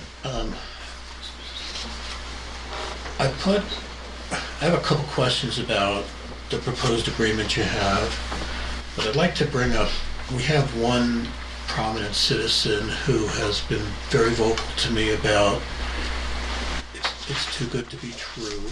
I'm talking about the contract, the price that was quoted to the county, which just for the record I'm going to read so anybody knows what I'm talking about. To cover free Custer County was $20,274.49 annually. His concern was it's not possible you'll be willing or can do that at that price. Could you respond to that comment? I told him I have no reason how I know. I'll speak to the contract part of it. So the pricing, we do it by, it's a standard pricing system. So we do this all across the U.S. and it's done by zip code. So what they do is they go, our company, we have a department that specifically does municipal site plans. So they look up a zip code and they generate a price based off of that, based off of how many residents are in that area. And when they say too good to be true, did you want me to go ahead and just do my presentation about the... Sure. You certainly can, yeah. Okay. Any questions about operations? I will. You got an extra copy of that? I don't have a hard copy. It's in that booklet that I gave you there. Oh, in the booklet. Okay, that makes sense. Anything to do with operations, I'll turn it over to Jason. Sounds great. So, Thank you. so what this program is, to start with, I will address your question. I'm just going to do a quick little presentation that I do to everyone. So who we are, we're Air Medcare Network.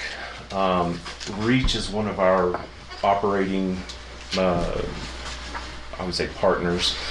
If you look at the bottom there, you see the brands that, 4 of the major brands that our company has, Air Evac Life Team, Guardian Flight, MedTrans, and Reach. I actually came, I told you I drove over from Salt Lake City. I used to work for a company called Air AMRG. We were bought by GMR several years ago. So GMR is our parent company, Global Medical Response. They own AMR, which if you've seen a ground ambulance, chances are it's an AMR ground ambulance. So we have a network now of over close to 400 bases across the U.S. We operate in, our membership program is active in over 38 states. So what that means to you, a member on a full membership, if they are flown by any of our providers, they have 100% coverage. What we do is we bill insurance, whatever insurance pays, we accept that as payment in full.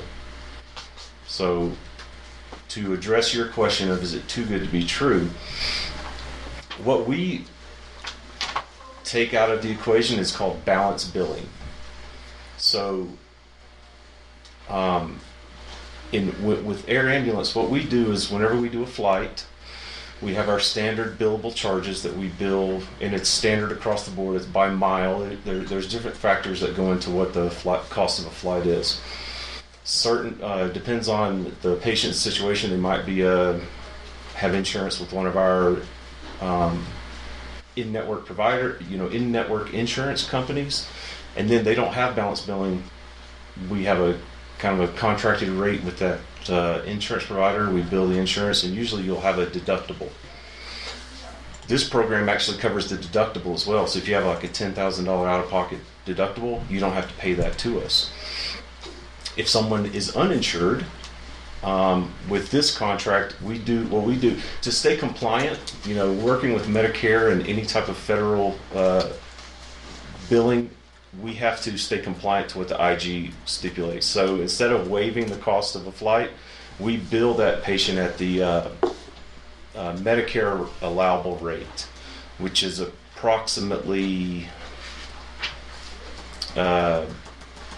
between $5,000 to $10,000. I can't remember off the top of my head what the Medicare allowable rate is. And we work when people are uninsured. Obviously, that's a large amount to pay. We have a hardship program that we work with people on for that. Instead of facing the entire bill, they're billed at that lower rate. So to go back to the point of balanced billing, and this goes into what MASA does, what I was telling you with MASA as well. So whenever someone has an insurance and their insurance only cover, and they're not an in-network provider, we bill our billable charges, and then your insurance program, if you look in the underwriting, it'll have what's called a usual and customary rate. So to give you a scenario, let's say a flight from here, these are arbitrary numbers, these are not what flights cost. Let's say a flight from here to Denver costs $40,000. We would, if you have just any standard insurance provider, what they will do is in their underwriting, they'll have what's called a usual and customary rate. It might be, let's say it's $25,000 is what they say they will pay for this flight. Right. That remaining balance would then be billed to the patient. What this program does is it removes the balance billing. So we accept payment from insurance as payment in full. That's what we mean by that. So that's what this is. So if the county decides to purchase this, every resident in the county that can prove that they live at this physical address, and it's not just the primary, we cover everyone in the household. So whether they're insured or not, as long as they can prove they live here in Custer County, any flight that originates from Custer County, they will have zero out of pocket. But it's a visitor. Assuming they have some insurance. They have no insurance. If they have no insurance, they'll be billed at the Medicare allowable rate. So it's not going to be no out of pocket. Right. They will get billed at that, and they will be put into we have a hardship program. So then they work with them. We don't go after people financially for if they didn't have insurance. Right. I mean, we don't. There's some air companies that might do the aggressive billing tactics, but we don't do that. So what if it is a visitor to the county? If it is a visitor and they're not a member, then they will not have coverage by this. So you bill them at what rate then? Then they would just fall into any other patient. We would, if they're flown, we would assess their insurance. If they don't have insurance, they would fall into our hardship program like any other standard patient. So that's what this plan here is. It's a municipal site plan for any flight originating in Custer County. Any resident here would have, if they're insured, they have zero out of pocket. If they're uninsured, they're billed at that lower Medicare rate. What we also offer as a kind of a add-on to this is if people want to get the full coverage. So if you want to get the coverage to where it's nationwide, any flight originating outside of Custer County by any one of our providers, there's an annual rate of $45 that they can upgrade and get that if they choose to. They don't have to. They can get that full coverage. But they would deal with that on a personal basis. Right. It wouldn't have anything to do with the municipal site plan. Correct. They would just know, we would make that information available to them to say, hey, we have this MSP, Correct. but you can also upgrade. We will work with you on advertising that. We have a marketing department that can send out letters. We have people on the ground here. I work with business corporate accounts, so any business that maybe wants to build this into their benefits plan and offer that to their employees, I can work with them on that, and our local rep can do the door-to-door knocking, just everyday selling to people. So across the whole United States, you have a lot of municipal programs, We do. participation. Correct. We have, and this is very unique. I really hope that the county, you take advantage of this. Right now, GMR is kind of cutting back on the amount of these plans that we are doing. The last several that I've submitted up they've not been approved to go through. So this is a very unique situation at this rate that the county is being offered here. I do this in a lot of different areas, and I've leading up to the meeting, I've talked to several residents and people in this area that have a background in this area, and one of the things with these is always funding. Even though it's to me that this is a low rate considered some of the other municipal site plans. To you, that might be a lot of money to come up with $20,000 to fund this. In certain areas, we have I know in one of the last MSPs that I did up in Wyoming, we had a local rancher that he purchased it for all the residents in their county, and he used it as part of his tax write-off benefits, whatever. I'm just giving you scenarios I've seen of how these funds are raised. When do you set the rate for the year? Is it early? What time of the year do you do that? Is it November, December? Is this rate valid for 5 years? This rate here, I mean, there isn't, obviously, there would be a expiration on the, this price here. Every year? It would not, it'll be reevaluated every year, so I can't tell you, it could go up or down just depending on, this is the way our program works. We have 3.5 million members across the U.S. So every year, each member pays membership fees, and that's how this is. People ask how it's too good to be true. That's how this is funded on our end. MetaShare.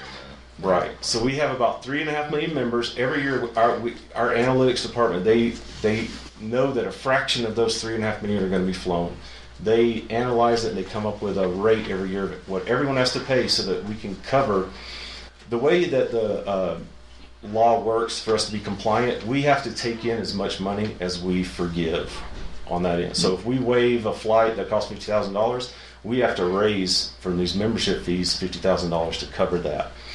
So that's how we come up with these rates. So I can't give you a definite, it will go up or it will go down, but it doesn't fluctuate that much. May I ask I have a couple questions. I went through this pretty carefully. You answered my question about uninsured folks. My first question would be, my understanding is, and tell me if I'm wrong, that you only qualify for this program in the county if it's a life-threatening or a limb-threatening illness or injury.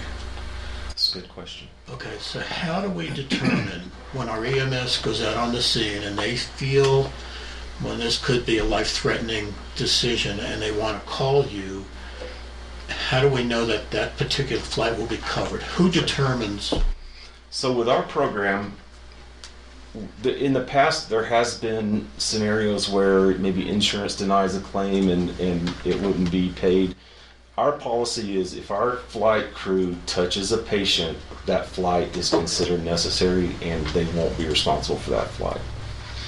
So, because there's very different scenarios. Like for instance, in one state, a situation I saw, in remote areas, there might be one crew on and something might come up where that crew that rig is being used at that time. Somebody calls 911 and there's no one to respond to that patient. It might be something minor. It might be a migraine or a broken arm or something like that. If there's no way they can get medical care and they have to call in a helicopter to respond to that, sometimes insurance will deny that claim. They'll see the reasoning for the flight and say that's not medically necessary. But our policy with the membership, if a member is flown with us, if a first responder calls our medics and we fly a patient, they will not be financially responsible for that flight. So it's only a first responder that can call you? No, doctors do. I mean, ultimately, it comes from a physician. So we do this. This covers scene calls. It covers, there's a wreck and they have to fly in and pick somebody up on the road. It covers facility to facility transfers. So you might be So flown. a member does not call you directly. No, it's always our crews are always. You can speak to the operations side if you want. Yeah, so the EMS, first responders, and the clinic or hospital are the ones that can call. So as a private citizen, you cannot call our dispatch and dispatch a helicopter to your house. So we're going to have somebody who is qualified to make a decision whether that patient should or should not fly. And if I could just follow up on that. So if our EMS goes out and they determine that they feel it's a life-threatening situation and they call you and you come and find out it's really indigestion, not a heart attack or whatever, I'm not a medical person. Even though it's not a life-threatening situation, if our EMS folks called you, is that sufficient for this policy to kick in? As long as it's considered emergent. So a lot of times you can't tell what it is. So if you get to the hospital and find out it's something else, it would still be considered we flew them emergent and they would not be held responsible. Yeah, got it. Now, we want to make sure that we're educating our first responders and our EMS and they understand, we're not here to overutilize air ambulance and fly non-critical, non-emergent patients. That's what we're here for, is to fly those critical and emergent patients. So, so we may follow back up and maybe talk about, a flight that maybe we took, but at that point, if they call us, we're going to go ahead and fly the patient. So, go ahead. No. So that's why I was speaking to if our crew. That's how it's been explained to me from my leadership is. If our crew touches the patient and we consider that, as far as the member, they're not going to be financially responsible for that flight. We will do the battle with insurance to get paid if we can for that flight to argue to make it medically necessary, but the patient will not be responsible. So even for if that. it's totally rejected. Correct. It's not going to be, okay. Another question, if I may, please. Go ahead. You're not exclusive. Because I know our EMS calls Fight for Life fairly often. If they feel it's life-threatening and they call you and you go, well, we're not really available, we have another call, whatever. There's no reason they can't call another air ambulance service, is that correct? That's correct. Okay. Yep. Can I ask one last question? Sure. And then I'll pass the buck. In the contract, it's a real short sentence, but I was really perplexed. It's number 5. Okay. Some state laws prohibit Medicaid beneficiaries from offering membership or being accepted into membership programs by applying members certified to the company that they are not Medicaid beneficiaries. Does that mean that if someone is on Medicaid, they're not covered? No.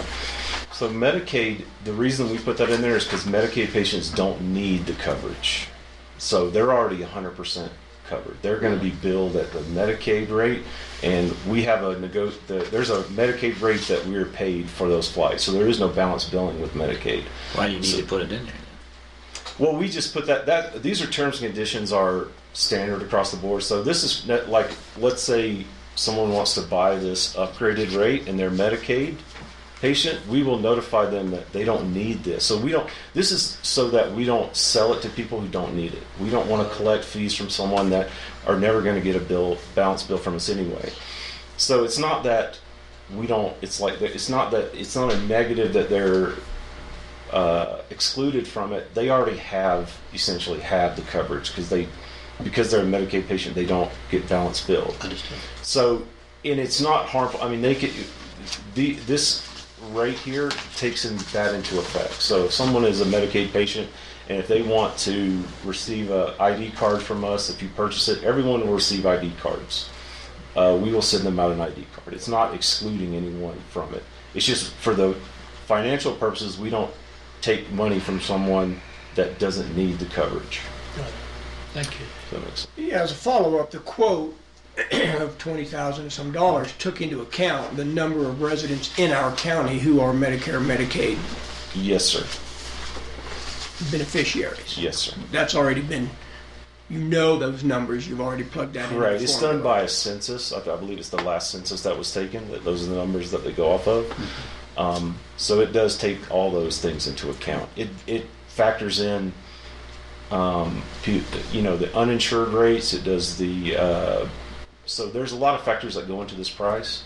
And like I said, I've seen this price a lot higher for this size area. So this is like I said, I just really hope that the county takes advantage of this rate, because it is a, I believe, in my opinion, a very good opportunity to cover everybody here. Like I said, especially in a remote area like me driving out here today, I know that if something had happened on that road, I probably would have been flown out, Right. because it would be very hard, if it was serious, to get someone to the level they need trauma time. center in time. Far away from the trauma. So it really alleviates the concern about the price.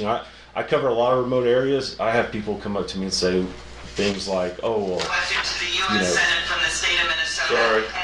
sorry." They're like, "If I get hurt, don't fly me. Just for the financial reasons, this takes all that away. We don't want a person worrying about the cost of a flight when it comes to life-saving situations." So. I've got a list of 17 questions. I'm not going to Okay. ask them all. What I might do Offline, is, you can obviously I can contact me. shoot those to you. You may struggle with some of the language, but there's a couple I would like to touch Sure. on. Currently, now, REACH does not fly blood products. Is that correct? Not currently. It is a program that we are looking at. We do carry TXA. We can reconstitute them with fluids. But yeah, we don't carry blood on us at this moment. But that is something that will probably be changing very soon. And then the EMD, the emergency medical directives, those would come from the highest level of care on scene? Yeah, I believe, doesn't the county or the dispatch follow that EMD kind of protocol? Yeah, which is another question I have. We have now closed down our dispatch center in Custer County. Okay. That has been moved to Freecom down in Canyon City. So those dispatches would go through those. But the medical directives, Shannon, I forget the clinic's doctor. I don't know, this may be out of your wheelhouse. That they get their directives from EMS. So Dr. Weber? Yeah, thank you. Weber. Yeah. So I don't know if that would continue to be how that EMD deal is handled. I don't really understand all that. But to Commissioner Prince's question, who makes the call? And then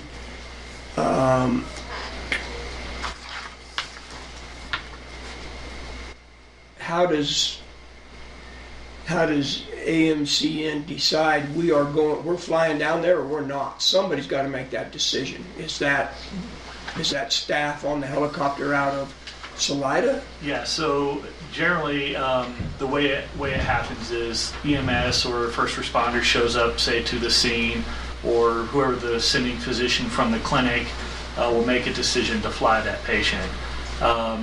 Again, it goes through that EMD process that is established through the agency and the dispatch, correct? Sure? Is that kind of how that rolls? Your guys' EMD? It comes from dispatch, correct? Correct.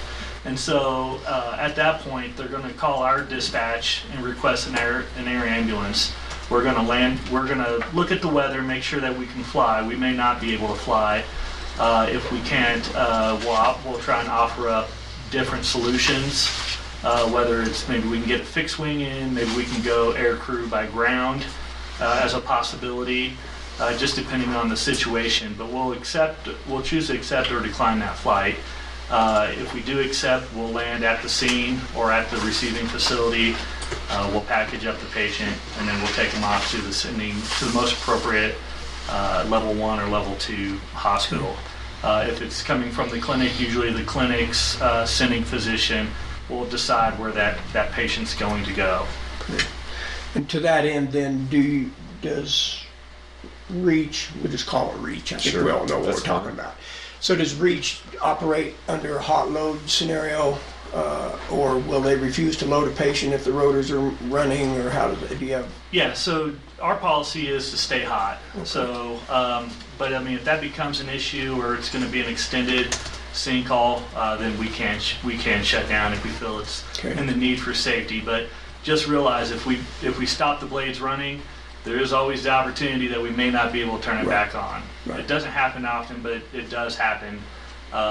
When you shut down, and that's the worst time to really, So, but again, we try and mitigate that through LZ classes, landing zone classes, where we come in and we train with the first responding agencies, whether it's a fire department, law enforcement, search and rescue, or if it's with the EMS agencies as well.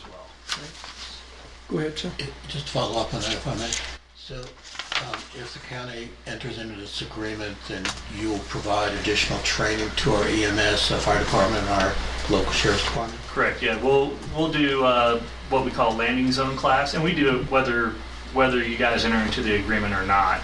We're going to do it. It's just really more in the benefit to work with each other, get familiar, make sure that everybody stays safe, and just to provide that knowledge so we have a nice, safe working relationship. Obviously, with this membership, we are offering. We obviously would prefer to be the provider to do the flight. That's why we're offering this, because it benefits the patient financially. Obviously, like you brought up earlier, there's no guarantee on that. If it's a life-saving situation and we're not available, then obviously bring in the next available aircraft. But we are doing this as a partnership. We want to enter with the county and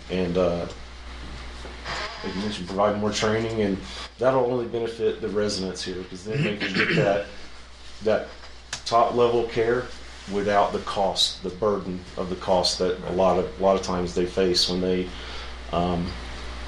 get flown. So We had a member of the county standing in the back, a couple of, not here now, but a couple of meetings ago.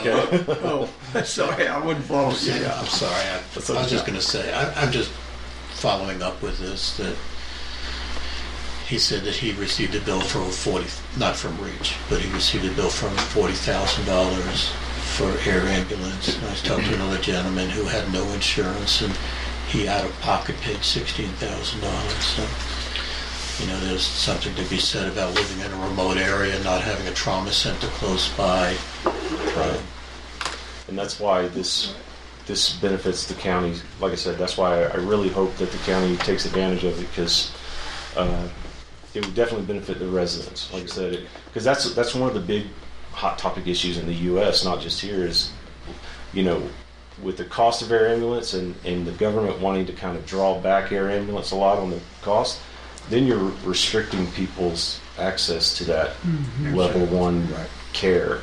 So you have to balance that, and I think this is a way to balance it. It removes that billing part that's a burden to people and still allows them to have that, because I know you living here, you want it, if it's your loved one, you don't care about the cost. You want you want the best level of care that they can be provided. And I think this is the best of both worlds. They get that care and they don't have to worry about the cost. So, and when you think about that guy who just spent $16,000. Now, he spent that $16,000 and it's leaving the county, right? That's $16,000 that won't be spent at the grocery store, at the bowling alley, at the restaurants and shops around here. I mean, that's the propensity to spend that money disappears. Once it leaves the county. So that's just the economic impact that you can have on a growing community, especially when you're really trying to develop that and make this a great place to visit. So. Will REACH fly a core? Fly a core dead body? No. I don't understand that question. What is core? Core is a dead body. I'm sorry. Yeah, it's okay.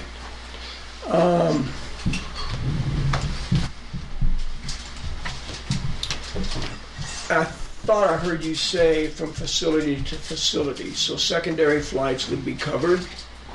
As far as, if, like say we fly into Pueblo.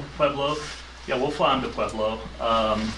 Generally, if it's a sinkhole, we're going to fly them to the most appropriate, because what we don't want to do is fly them to a hospital that can't take care of that patient and then end up flying them again. We don't want to do that. But that was the medical directive. Would you do that? Yeah, Let's say you landed in Pueblo and the Stabilize highest level and of then care move gets down to there and they said, sure, we can't deal with this here, even though it's a level 3 trauma center. This patient needs to go to Denver.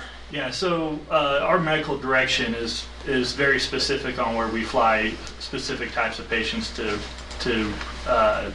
reduce that possibility of happening. So it's a communication thing. Right. But in the event that something broke down or something changed, you wouldn't say, sorry, we only fly these patients here. You're going to have to get another helicopter to fly them to Denver. Right, no, we wouldn't do that. Okay. And that secondary flight, if it's done by one of our providers, will be covered under this. Okay. Because the flight originated from the county here. Okay. You wouldn't 3 days later fly back to Pueblo, pick that patient up, fly him to Denver, and have that covered. No. If it's ordered by a doctor, then it would be covered. That would be something they would work at the hospital. There's several other ambulances that they could call, right, or air ambulances. Yeah, and that's the thing. If we fly into Pueblo, I believe the next closest is Flight for Life. We do have a preferred provider agreement with Parkview out of La Junta. That patient would be covered if we flew them out of La Junta. Yeah. So, makes sense.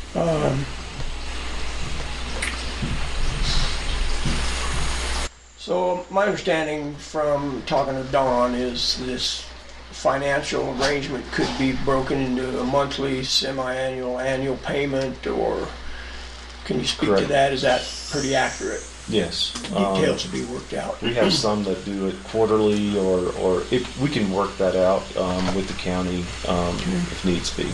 Okay. So, thank you. So I don't want to negotiate the contract right now, but I do have an issue with it. That's where I'm trying to hold off to at some point, because I don't think we're there yet today with these gentlemen. But if you have other questions about the process, the operations, maybe at some point, who would we negotiate the contract with in the final analysis? I would work with you on that. If you get to the point where the county decides that they want to purchase this, reach out to me and we can discuss the financial side of. I'm assuming your information's in the notebook. Yes, sir. My card is right there on each one of those, and reach out to me anytime. I provided in here, just so you are aware, I put a little sticker in there. Every resident of the county will receive one of these member stickers. They can put on their vehicle. We have small ones that you can put on your ATV, the saddle, if you ride horses, whatever. We put those on there so that people have the best chance of, if you're outside of the county and you're a full member, if the EMTs see that. All they know is their name. Right, but in most areas we're pretty well known. So if you drive anywhere in usually Colorado, they'll recognize Reach and they'll know who to call. So. Yeah, I think there's a couple of underlying issues that have been brought up to me, and that's one, obviously your competitor in this area would be primarily Flight for Life. I think that's people's go-to thought when there's a helicopter either needed or called, it was Flight for Life. And is Flight for Life, are they Air Methods? They're Air Methods. Okay. Just so you're aware too, I'm just going to bring this up and you can do kind of your own research on this. Air Methods recently, this is according to them, so don't quote me on it, did away with their membership program. They used to have one similar to ours, and what they essentially said is that no one needs a membership anymore with them. That they, so like I said, don't quote me on it. I'm going off of what secondhand knowledge and what I've been told. So you might want to do some research on that, because if they are saying you don't need a membership with them and you have a membership with us, if they're the two primary providers that you're probably going to be flown with, then obviously your financial responsibility there is going to be pretty well covered. But I don't speak for them, so just do your own research on that. But. So what they're saying, they're similar. Well, I think essentially what they're saying is they're going in network with all insurance providers. So if you're in network with the insurance provider, that balance billing is not applicable anymore because you enter that agreement with them. So that's, from my understanding, what they're doing with that. But like I said, I don't know for sure. So. Chair doesn't want to belabor this, and we're not going to vote on this today. I don't believe there'll be a motion forthcoming, but because of the nature of it, I would offer an opportunity if there's any public comment or questions for these two gentlemen while they're here. They both traveled significant distances this morning, so Chair would allow that. Go ahead. I have a question. Okay. How do you determine who's a resident? Because we do have people that claim this as their residence that don't live here. If they can show if someone is flown, our billing department will work one-on-one with them. So if they can provide proof that they reside at that residence, like for instance college students. If a college student, if you have a child that is going to school, but they're 26 and under, they're still considered dependent of that primary person. So they would be covered. If they live part of the year here, part of the year somewhere else, as long as they can prove to our billing department that Primary they are residency. Right, or even a secondary residency. Because 50% of our population is part-time. Right. Like we have a situation, like snowbirds, maybe they'll go to Arizona for the year. So if they're a member, both of those residences are taken into account if they're flown. So as long as they can show that they have a residence here in the county, they will be covered. And so you said you send a card out to all the residents. If Yes. you happen to miss somebody and they need it, I'm assuming that... There's a 1-800 number they can call and they'll mail them out and they'll get them in the next day or two. But if they didn't have a card and they had... And they were flown, they're right. Then they sorted still out would after use the that. fact. Would still be covered. Correct. Yeah. Correct. Yeah. Other questions? Kit, I look to you. You have a question? Yeah, I had a couple. Let me introduce you real quick. This is Kit Shy. He's the fire chief, former county commissioner, so certainly has a lot of experience in what we're talking about. So I'd be interested in hearing from Kit. Yeah, we've been setting up LZs for about 30 years, so hot bows are not real good for us in a dusty environment, throwing rocks and all that kind of thing, so we've always had a little trouble with that.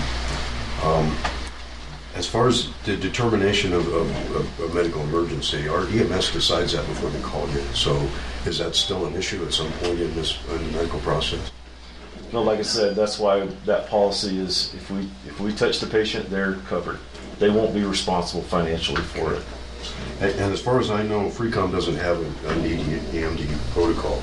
They do, but it's not what ours was. Right, it's not as, it's not what we... Yeah, it's not as robust. It's not real, right, robust, that's a good word. It's a sheriff over there. It's my word for the year. So what if you get taken to Pueblo and Pueblo determines that you need to go to Denver? Do you take the flight on up and it's part of the same incident? Or does Flight for Life take it from there? I mean, we'll take it. I mean, if they call us, if the hospital calls us, we'll take it. Okay. And just so you're aware as well, this is one thing we explain to members. A lot of the patient can also request the company that they would like to transport them. Right. So you can, obviously the doctor doesn't have to do what you tell them, but you can request, and it's the doctor's responsibility then to at least contact that air company and see if they're available. So if you have this membership, make sure that your family members are aware. If you're not conscious, that they can say if it's a facility transfer, hey, my dad has this membership, will you please call Guardian Flight or Reach first?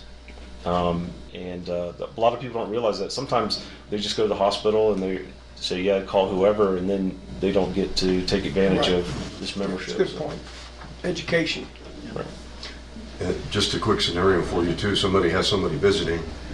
They get involved in a car wreck. The driver's a Reach member. The visitor is not.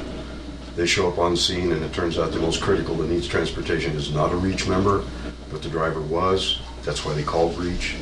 Do you cover that? If the person's not a member? Right. But they were, Or not a citizen in this case. A visitor. Right. In this case. case, or a visitor to Out this of person town, who yeah. is a Right. wage member. Visitors will not. I will get back to you on that. I will look into someone that is temporarily residing in the county. I will get. The scenes get pretty confused, though. There's Right, times when the priority changes. Right. Once they've landed, the critical patient is not the one with the membership. Right, and with everything, there's always extenuating circumstances. So I will get an answer back to you on that And I question. think Kit hits on the point that Jay and I are both wanting to address. You don't want tourists coming here and getting a huge bill at the end of the day. Typically, a lot of flights are connected to Hardscrabble Canyon, the Sangre de Crystals, Rainbow Trail. Those aren't always going to be residents. No. So I think that's something that we need to talk about offline and have a discussion about that, because we have a lot of visitors come through here.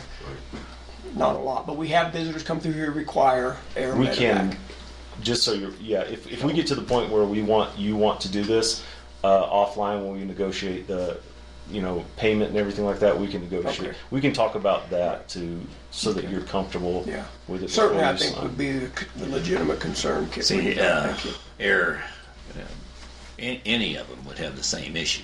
The helicopter that's called in has to bill them somehow. So we got to figure out if this membership covers it. Yeah, that's one thing that I worry about, somebody being a card carrying member, they got their card with them, maybe they're unconscious, their card's.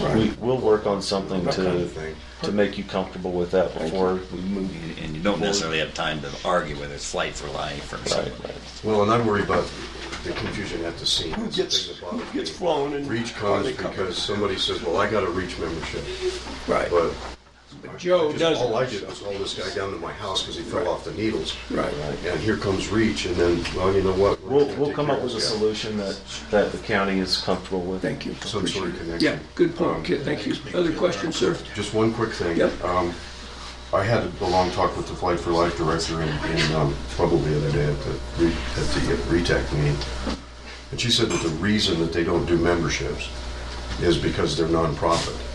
And they can't charge in advance for a service that may not be rendered. So because they're nonprofit, they go after the insurance company, the same as what you're talking about, and then the remainder is not billed to the patient because they're not looking at gaining their profit. So they have the same policy with Medicare and Medicaid. Of course, that's federal, but with other people, people who don't have insurance or whatever. So sure.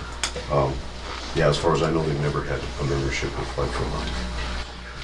Yeah, like I said, and how other air companies do it is different. Like I said, with Air Methods, what they're doing, they're trying to do something different than the membership. With us, we've been doing this for 35 years. Our membership program, we're the largest air provider in the U.S., and we have bases in a lot of remote areas that is a very expensive service. The staff crews 24/7. So to absorb those costs and to keep those bases out there in those remote areas, that's what this membership does. So a lot of people, we were talking about MASA earlier. You might buy into MASA, but MASA, if all the air ambulance in the area leave, like I said, it doesn't do anything for you. This membership helps keep that crew close to you, because with any company, if those exorbitant costs of operating, there's some bases where they do maybe one. I've seen there's a base in Utah right now that does one flight a month. So the only way they're able to stay there is by having funding from outside. So that's what this program does. It keeps that access to care close to home as well. So I guess I only have one question. So Flight for Life says that they don't bill the patient at all. Is that what they said? I believe they do. The balance bill. They do the balance billing the same as you do, but they don't charge in advance because they're not capable of making a profit. They can't charge people for a service they do not render. That's what I understand. So if they do fly the patient, though, does that patient still get a bill even after they? Okay, so they still get a bill because I guess that The they're difference not between nonprofit. insurance and the cost they bill them. Now, whether they collect it or not, being a nonprofit, my conversation with them is, we look at each one on an individual basis, Right. but we do bill them for the balance, and then we work out if we need to something different. Kind of like what you said with the people who have no insurance. Correct. They would get billed, and then They work out. It's taken on a case-by-case basis. So, but with the membership, if they have the membership and they do have insurance, then they have a zero copay. Right. It's kind of like gap insurance is the way I was looking at it. I didn't realize if they had no insurance, they're still going to get billed. I didn't realize that. Can I ask what the cost per member is under this? Average is about $4, between $4 and $5 a person. That's a little hard to nail down because of the Medicare and Medicaid population, Sure. but yeah, at average, we're figuring, I think that was based on 4,000 people in the county. At $20,000 so premium. $5 a person, roughly. It's a good question. Thank you, kid. I appreciate those questions too. Sheriff Byerly, anything? No, sir. Okay. Come No, sir. Okay. Anything else, gentlemen, before we? I just want to thank you again for coming in miserable weather. I hope this conversation was worth your time and effort to get here. No, it is, and I'd just like to say, being based out of Salida, we are the closest air ambulance company here to Westcliff and West Custer County Right. as well too. So majority of the folks live here. Have you ever, obviously, have you ever mustered anything down here? Yeah, in fact, we just took somebody out just 4 days ago, I believe. Okay. Somebody You're not popular here. So, yeah, we have. Right. But being in Salida, we're about a 22, 23 minute flight to get out here. So very, very close. I want to say it's less than 50 miles. So it's about two miles a minute is what we fly, roughly. Yeah, one of my questions was about the geographical consideration. Probably the eastern portion of Custer County is going to be a little closer for flight than for reach out of Salida, but we'll still fly out there. What we do have is, if it sounds bad, if it's an accident, it's a rollover, it's a fall from 15 feet, major burns. If this sounds bad, we can be early activated, even before first responders are on the scene. So get us up in the air, get us going. By the time they get there, we're just a few minutes behind. If not, we might even be ahead of them. At that point, if the EMS or first responders see or that patient refuses, we'll just fly back. It's not a big issue. No one gets charged or anything like that either. yeah, and that's why I asked about the Corps. If a patient was alive when you left Salida, and by the time you landed, he or she had expired, you're going to turn around and go home and say, all bets are off, we tried, didn't happen, we're not flying your Corps, but we're not charging anybody. Right, Okay. yeah. And the reason why we don't want to fly a Corps is because we want to be in service for, 10 minutes For later. somebody that really needs it. Somebody could Viable have a heart patients, attack, as they say, yeah. Okay. So we just don't want to utilize the air ambulance in that way. Okay. So. Deal with those. I'm sorry. That's okay, go ahead, Tom. Shepard. You deal with those issues as they arise, basically. Right. Just on the ground. Yeah. I remember when, names off the record, please, but I remember when the Curtis girl was run over by the float in the homecoming parade, and she was dead on the scene, but they flew her out. I know they went back against the grandfather for $26,000. It wasn't reached at. Yeah. It wasn't reached. Oh, okay. No, this was Fight for Life. No. And he ended up paying it. So there are, but that's a determination that's made on scene, basically. Right. And there are exceptions to almost every rule. Right. And this is a little off topic, but if there was I'm getting to the point, would you fly an extraction? Like extracting Out of the somebody sangres, obviously an LZ would come into play, so but if they are a patient that needs to go to a higher level of care, yes, we would. If they just a stranded hiker, we won't fly them off. We won't rescue them off the mountain. What we will do is we do have a program called a lift ticket program. I know that the law enforcement and search and rescue, they're all very familiar with it. What we will do is we'll take a search and rescue or lift ticket qualified individual or crew, we'll fly them up to an LZ close, generally above where maybe they think the lost hiker is. That way that they can go down the mountain versus climbing up. We'll drop them off and they can assess if that patient needs to be flown or if that hiker needs to be flown due to a broken leg or something. Would you stay on scene that whole time till that determination's made, typically, or no? Typically, we don't want to be committed because those things could take hours. Find them. Exactly. And so, but I mean, if we know where they're at and we know kind of how long we could stay committed, especially if we know that they're going to be need to be flown. So, Right. but if they're just lost and maybe a little hungry, maybe a little dehydrated, we let search and rescue take care of them from that point. But we will take them to an LZ that's close to that patient, and that is it's a community service, so we don't charge for that. We don't charge the sheriff. We don't charge search and rescue or whoever we take up. That's just kind of we have an asset here, and we want you guys to be able to serve your communities. Okay. Good. One more quick thing I had is if we do get to the point where the county wants to do this, we can work with you to do like town hall meetings if you want, so that the citizens here can come. I would participate in those, and the local sales rep, and we can answer any questions that people have about the program. So, and we'll send out letters with information notifying them of what it is, so that they would know. Okay. I appreciate it. Thank you very much, gentlemen. Really sincerely appreciate you fighting the weather today. I hope it was worth your time. I believe it was ours, so. I'll be in touch. Thank you. All right, man. Thanks, Jason. Thank you, Brett. Thank you. If you have any questions, any other questions, feel free to call me. Okay, very good. Thank you. Without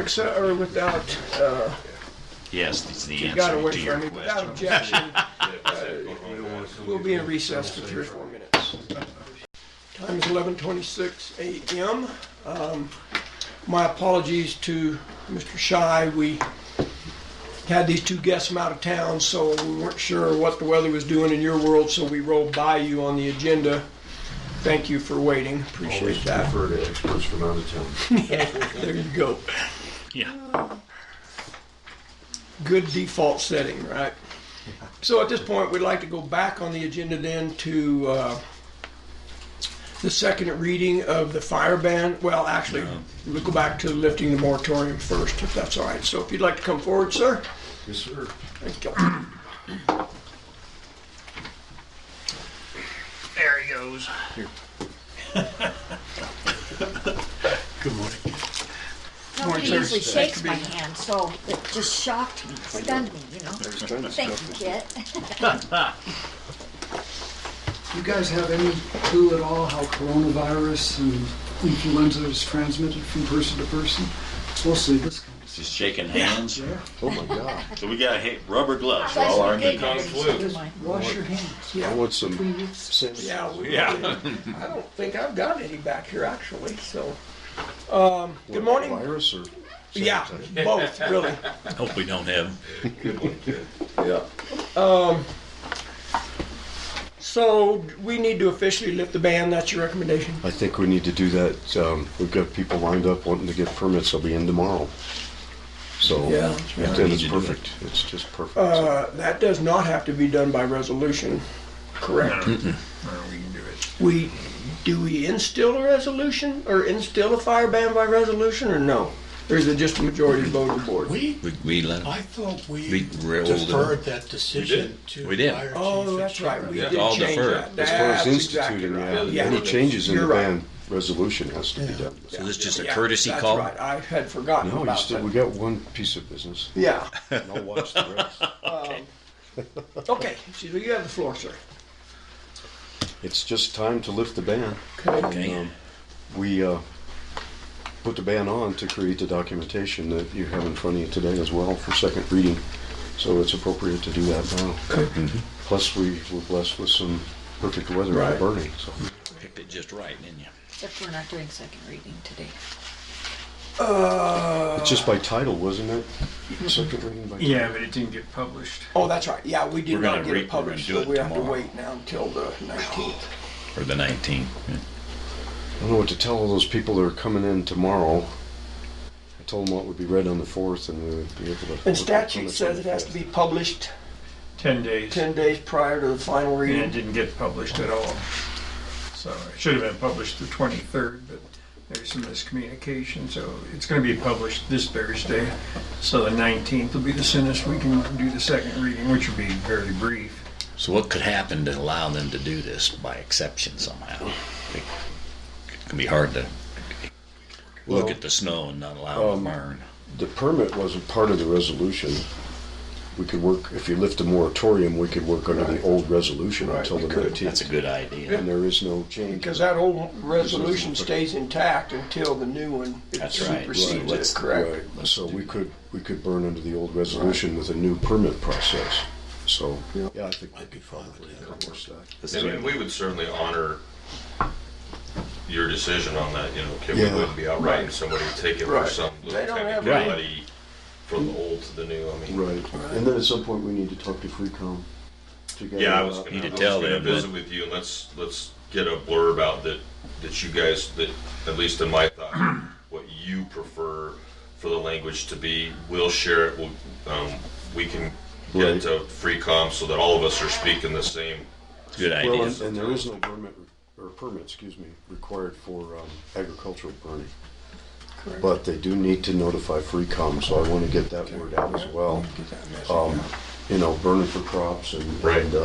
Slash. slash is actually requires a permit, but if you're it's burning Ditches. Clearing. crops off or Ditches. ditches for irrigation, Yeah. those are all exempt from the permit anyway. But I do want them to call FreeCom, so Right. Yeah. we need to get that out there. Yeah, that's right. And let FreeCom understand the difference between them. We'll be sending the permits to FreeCom to let them know what we have on track. So. When we get the language all hashed out, do you want to reach out to Vernon and he can put something on the county website? Be great as to well? have it on the website. We'll have a little bulletin and then the copies of the permits and the burn plan. And then people can go there and we'll link it up with ours. Still get it in the paper if you act fast. Sentinel will carry it. It's Friday. Now, your official notice, could it have a little message about where you'll go for permits and that kind of thing attached to it?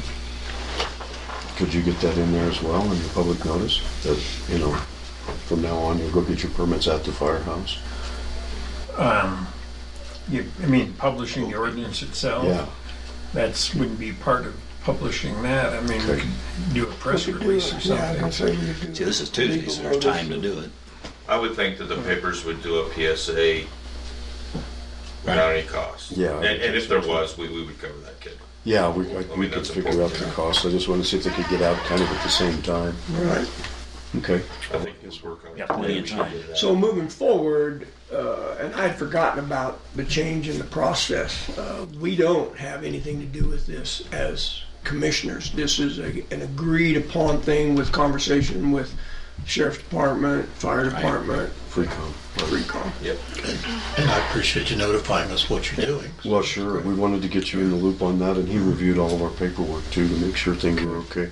The main thing is that you were involved in the moratorium and the burn ban resolution. And the ban resolution we tied together with the permits so that the penalties within the resolution apply to violation of the permit process. So that was how we hooked it all together. Okay, good. Okay, so we're good there? And Kit did the lion's share of the heavy lifting on this. He went through it all and he caught some things that, quite honestly, we probably should have gotten fixed 4 or 5 years ago, and we just, for one reason or another, had missed. So Kit did a really great job in Well, we're gonna getting that put together. We have to do it together, and the feds were with us on it as well as the state, so we're pretty much in line with theirs. So. Good. Okay, so we've got the second reading on the agenda for the 19th. Yes. That will be in Wetmore. That's by title only, so it's kind of a formality there. But again, I think it's a great suggestion that we operate under the old burn ban, or the old resolution Right. to allow the permitting start taking place. I would ask that I could have some copies of the old one to give people in the interim. I can do that. I can get it to you. You want me to email Terry? Would you do that? I just, we've had so many iterations, I want to make sure we got the one that's enforced. Okay. All right, sir, anything else? Thank you for your comments for the reach thing. That was insightful. Hard decision. Yeah, it is. A lot of legalese that we may or may not get dissected. That's exactly right. So, all right, thank you, sir. Appreciate it. Sorry for making you wait. No, it's all right. I appreciate your time. Okay, thank you. And your efforts. We are scheduled. I won't. We are scheduled to meet on the 7th at 10 o'clock in here for the water line thing. Oh, yes. I've got that on my schedule. Did you get my email? Yes, I did. Okay. Thank you. Now Kelly feels privileged. She's going to expect it every time. Foil. Okay, next item of business is consideration of selecting the number of candidates to interview for the landfill position. I'm under the assumption we all looked at the applications, have an idea of what we want to recommend for the number. I did not get a chance to look at all of them, Okay. but I'll listen to you guys. Well, and to me it becomes a timing thing too. So I know we have tomorrow's meeting as well. I have a recommendation personally after looking at the applications, but I'll defer I can go in there. for your. Plan on doing it after this meeting, actually. 6 applications. Here, I won't put One, I thought the one came to the top. Thank you. So if we're gonna do this at 9 in the morning, Good things. and we wanted to put, let's say, 30-minute time limit, 30-minute interviewing, 5 between 10 or 10 minutes of discussions, that's 40 minutes per. If you did 6, 240 minutes. I don't have a problem doing all of them. I do. Okay. I'm not interested in interviewing all 6. I agree, there's at least 1 or 2 there. But I told you I had some personal opinions, but I'll defer. So, I personally was willing, and that's where I was to begin with, is cutting it down to 3 or so. Yeah, I because was you fine can with that. pretty I much have no problem with take a look at who's there. I mean, there's- But I gotta check. Maybe all of them are. well, for me, it sorted naturally when I looked at the applications. That's why I was hoping we could have that done today, but we can defer this until tomorrow. Yeah, let's do it tomorrow. You want to do just the top 3? Well, I'm not. if Bill hasn't looked at the applications, I don't think it's fair. I think, Bill, you need to look at I it. can do it quick, and if you want to, we can, let's put on the agenda for tomorrow. Probably what are we gonna do? a little dicey now, but Maybe we finally have some unfinished business. Could we do that? no, because we're not having this business interrupted by any unnatural emergency. Scream real loud. But we could put it on the end of the agenda and probably be okay for tomorrow. That's fine. I'm okay with it. So I move to postpone the item of business of selecting the number of candidates for the landfill position until tomorrow's meeting. Yeah, we're not gonna really lose I'll any second time, actually. It's been moved and seconded to postpone. All in favor, say aye. Aye. Aye. So you will look at those then. As soon as we get out of here. And, yeah, and then I just think we need to give Donna adequate time to reach out to however many candidates we're going to interview. So that will be the next consideration there. Discussion of the jail security improvements. Oh, good morning. Welcome. Barely. Good morning. It is morning. It is, All Kelly. about. How are you? Good, how are you? Depending on who's buying lunch today, may have more to do with it than anything. Oh, really? Thank you. Nice. Under Sheriff Barr, maybe. Nice. When's your deadline? When are you not gonna be here? April right now, end of April. So I've visited with Sheriff Biley a little bit. Obviously, he's got some, in my opinion, some serious issues over there, and so I think he feels the same way. That's why he asked to be on the agenda today. So Yeah, so I wanted to kind of just give you an update on where we're at and what we're looking at. I don't have any definitive answers yet, and I have Under Sheriff Barr here as well, so he can add to and comment as well. But I kind of thought you guys might just be a little curious, after the incident earlier or last month, I guess now. But the big challenge is, right, so we can only work with what we have, and the reality is you guys have toured the jail. You're pretty well aware of how that's laid out in the situation that it is, and it's pretty tough to take a building that's inherently a safety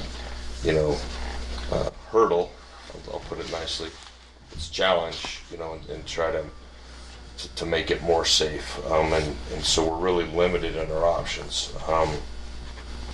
The cause of that break, or the escape, I should say, really comes down to the fact that we had a detention deputy that was in the pod with the inmates and had a physical key, so that they could overtake her.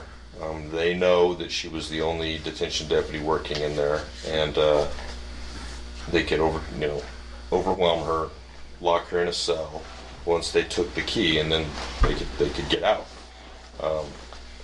One of the big challenges, right? So she wasn't the only one in the building at the time. We had 2 patrol deputies in the patrol room when this happened. Wow, but I didn't know that. But inherently, right, in any jail facility, whatever, they're separate, and so you can be in the patrol room. You have no idea what's going on at the jail at the time. So she was screaming and yelling. You can't hear. You can't hear back there. And so the solution isn't necessarily that, well, this happened and it was an anomaly, because it could. But I'm surprised it hasn't happened in the past, quite frankly. Even though we didn't really think that we would have that issue, obviously, or we would have tried to do something differently before. So, just a quick question, because part of the problem too was the faulty lock, right? Which you got. So that wasn't what caused got her this, into but the we pod? do have some issues with locks. But that didn't lead to this. That didn't lead to her being in there by herself necessarily. Oh, I thought maybe that was no. So the problem. So what happens is, right? So any confidential information that's being live streamed on our right failures at the jail. Right. So I mean, but it's been part of the jail tour and stuff. So our jail sergeant, Ann Lawashi, she's been here for over 12 years now, and she's said that they've had struggles with some of those locks before she started working at the sheriff's office. And we have repeatedly worked on those locks and continue, but at some point, right, the locks wear out. They're mechanical, and they do.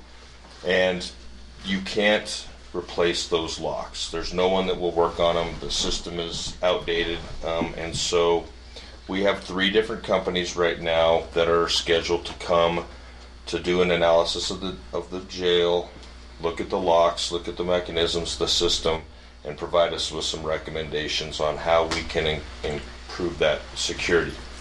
One of those that we want them to consider is a way so that when a detention deputy's there by themselves and they go into the pod, they don't have a key with them.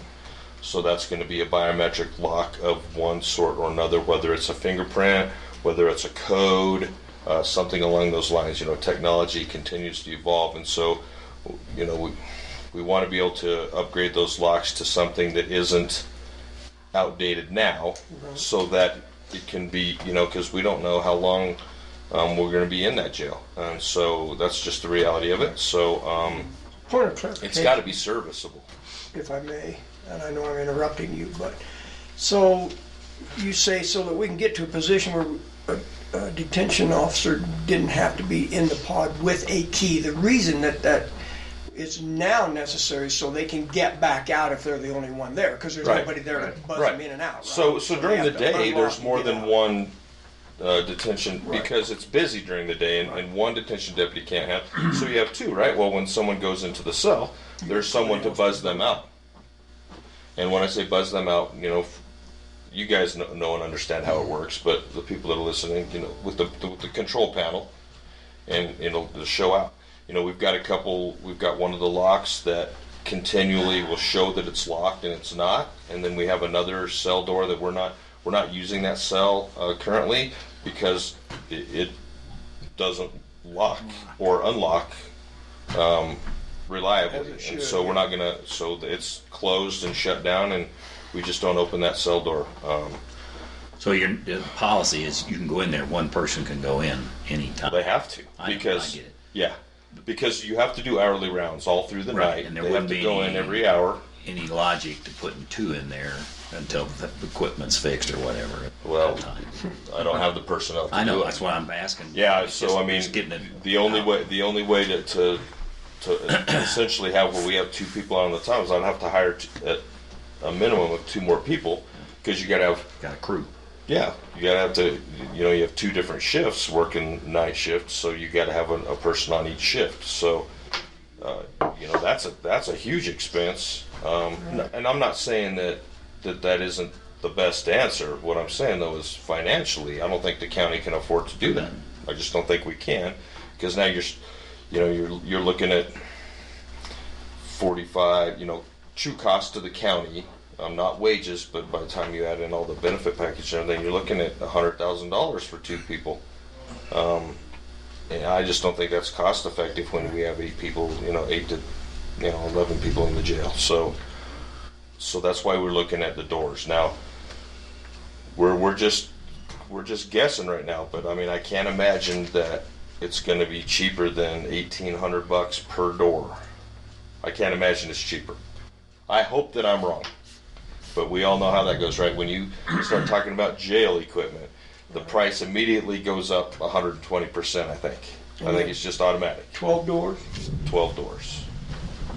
So if it's 2,000 a door, we're looking at 24 grand, 25,000. And so I'm just giving you a heads up, that's what it is. Now, obviously, I'm not going to make a decision and spend that money until I come back to you because, as we all know, that I don't have that money in my budget for that kind of, I mean, I have some repairs and all that, but I don't have 24,000 in my budget for one expense. So once we get a better idea, and Chris, jump in if you have any other thoughts on that. But once we get a good idea on the best solution, and we're going to ask for a couple solutions and cost, then we'll come back to you and we'll say, listen, these are the solutions. What are your thoughts on addressing this? That's a good idea. And then we also, I'm sure you've prioritized your budget. So if you're 24K and you look at how you would absorb it, that knocks out something that's very, very important. We got to understand that. Yeah. So that we have the ability to justify bringing in others. Yeah, we'll try to pull as much money out of the budget as we can to cover that. I just wanted, just if you can't, you can't, but you got to show us. That's all right. I'm saying. No, completely understood. Yeah, and that's why I wanted to just come now and say, listen, this is what we're doing.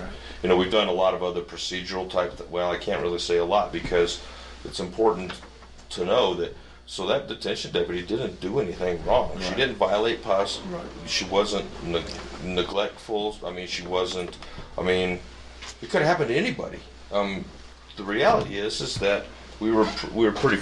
Do I need to sit up here where it's no, you're fine. Got a mic problem here. here. The reality is this has been this is the situation we have in the jail when we have one person there at night. Guy, gal, it doesn't matter. And quite frankly, I think we were very fortunate that she didn't get hurt worse than she did. But procedurally, we've done a few things differently. But there's really, again, it wasn't like there was neglect or that she broke policy or anything. The way the jail's designed and the way we're staffed right now, that's the reality of it. Right.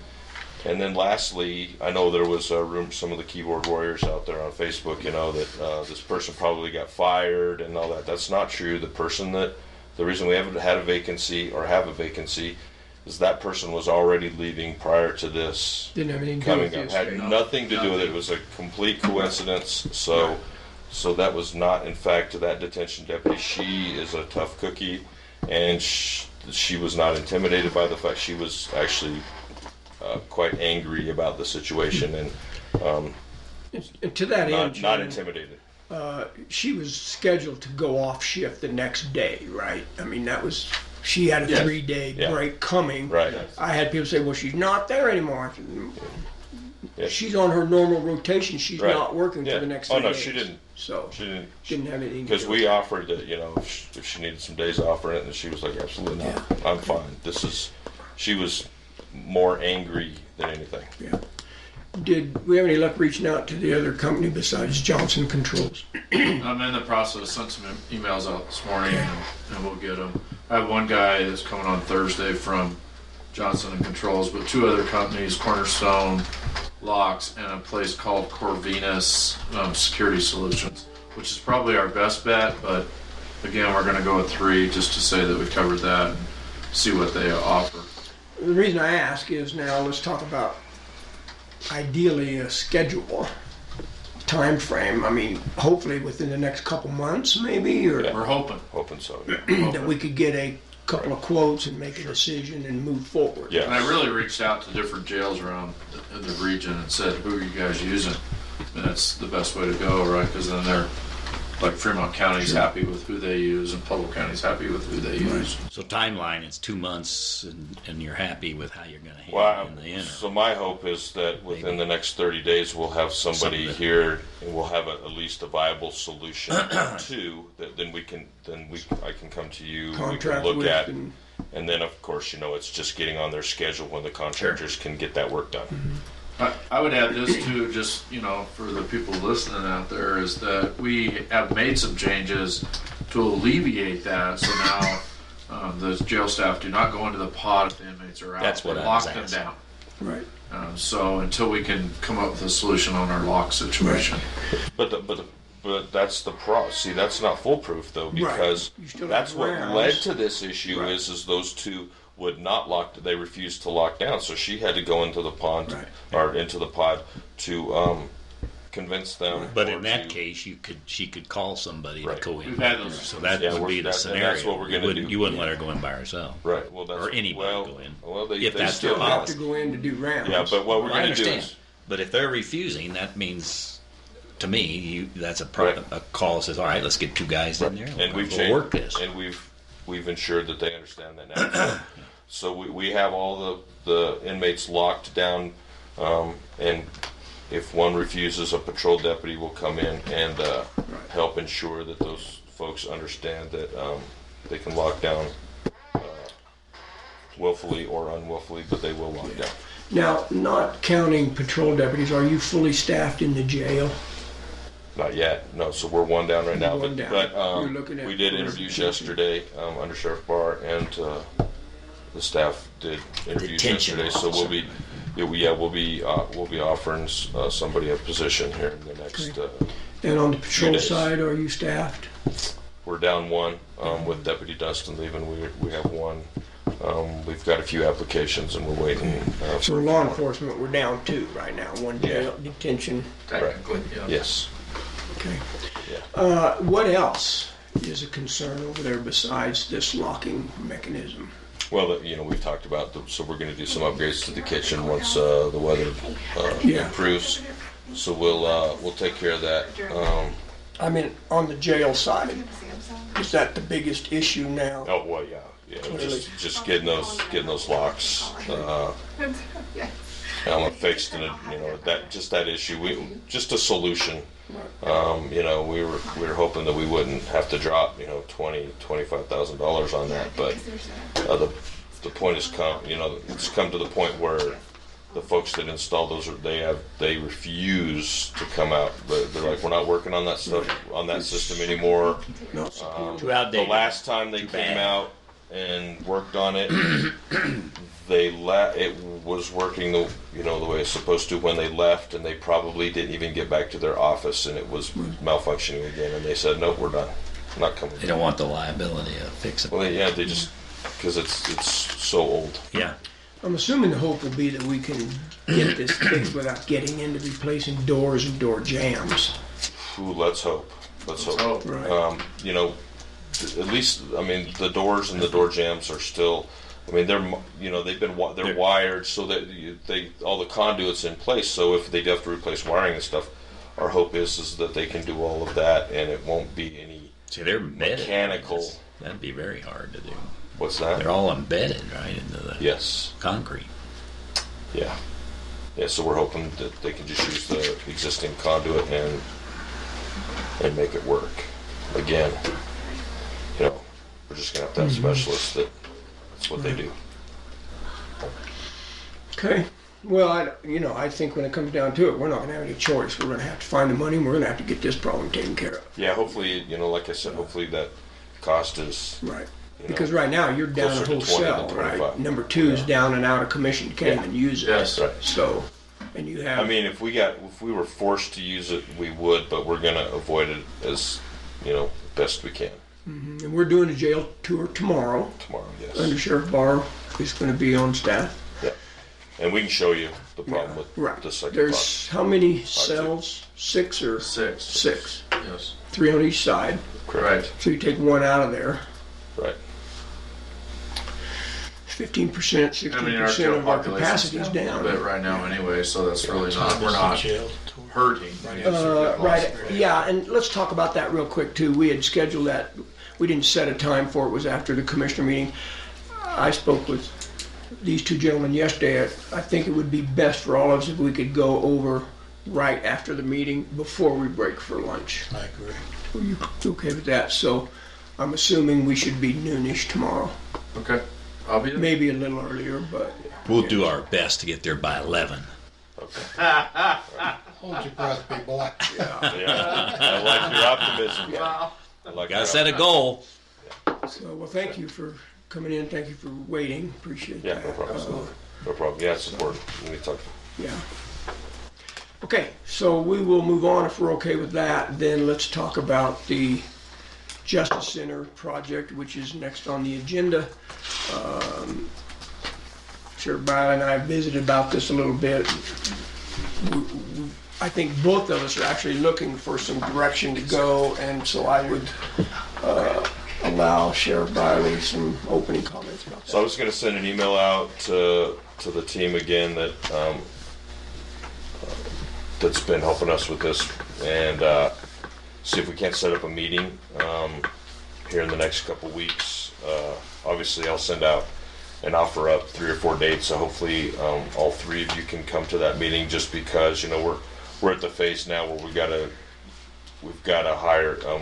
After receiving that grant money, we need to make a decision on who we're going to hire to help us determine how we come up with the money to move forward with the project, if we can.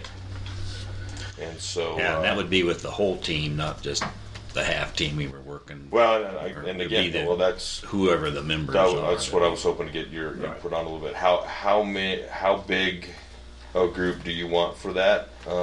Obviously, that's going to be a decision that you guys are going to have to take all the information and then make a decision in a commissioner's See, we had a regular committee, and then we had one for the purchase of the land, which is sort of separate. Right. And they don't necessarily have to be the same. I think it's key that we have some of the citizens, you know, that have been in the process from the very beginning. They have a lot of information and inside knowledge because they've been in that process. So I certainly wouldn't want to leave them out. But again, that's your decision. Yeah. Just recommendation. I think the full committee and whoever can show up. Yeah. The more heads, the better it's going to be. Right. More ideas are going to come out. Because those citizens have been valuable. I agree. Invaluable. They've been terrific. Yeah.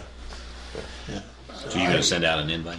So I'll send out, and then I'll offer up 3 or 4 dates, and then I guess with just whoever, you know, or does that work for you? Get us some specifically for windows. you guys, That's the best. because everybody's different. Right, and as we, you know, now we're starting to talk about money and stuff. That's kind of stepped out of my realm now, because you guys are the ones that ultimately are going to have to be looking at that. And we want to get the right committee guys here, so give them some opportunity to. Okay. And then we can look at pick any of them that they can be, word it so that they can pick 2 or 3, as many as they can support, and then we'll see where the majority is. Okay.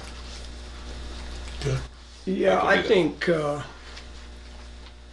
we're at this transition point where the county commissioners are going to have to step up and be the driving force from here on, by necessity, mostly from the financial standpoint. I think Shannon has done a great job in getting us to where we're at, and he has said he would be willing to facilitate getting this next meeting put together, but I think now we need to start calling these meetings workshops. I think the commissioners need to run those meetings, and we need to move forward in whatever direction. One question I do have, would you like to have Bob Johnson at that meeting as well to talk about options? I think so. Yeah, I mean, we've got those options in front of us. I don't know. I'm I just don't throwing either. it out I there. don't know. I'm kind of like, Except expounding on them, I mean, we kind of know what he's laid out for us. Yeah. So, But is he? I don't- I He's didn't- one of the ones that would implement it, right? Or could? I mean, are we looking for putting out a bid for people to come and help us advertise this, or are we thinking Well- RJA is going to do it for us? no, No, I no. think RJA's out of that loop completely. well, I think they'll help a little I bit think once they were we willing make to a help. decision. Well, that's what But I I'm saying. think We got to right- make a decision Right, first. right now though, we've got to be able to. We've got to hire Somebody. someone like George K. Baum or another group that can come in and say, okay, look, the only way you're going to raise X amount of dollars is if you do this, this, or this, or Right. I mean, I don't know. That's way out of my realm. And I quite would think frankly. after that happens, then yeah, we probably need to get back with Bob. And Yeah. but until then, I think we got to go through another. So you guys really think RJA has no interest in helping promote this and competing to help us? I mean, if they Oh, no, I are, do. it would be wrong for them to be at the meeting then. I mean, we don't want to put them in a conflict of interest where they're building the requirements to go put it out to go ask people to come and help us. Well, my opinion was I thought we were going to contract with a third party to give us that direction. That's I right. didn't think that would include Bob and his company, but But he might be interested. I don't know. And they've got a lot of expertise. So in you could ask them if they I mean, want. I don't know their company that well. I didn't assume they had a lot of expertise in arranging for financing, which is our next step. Right.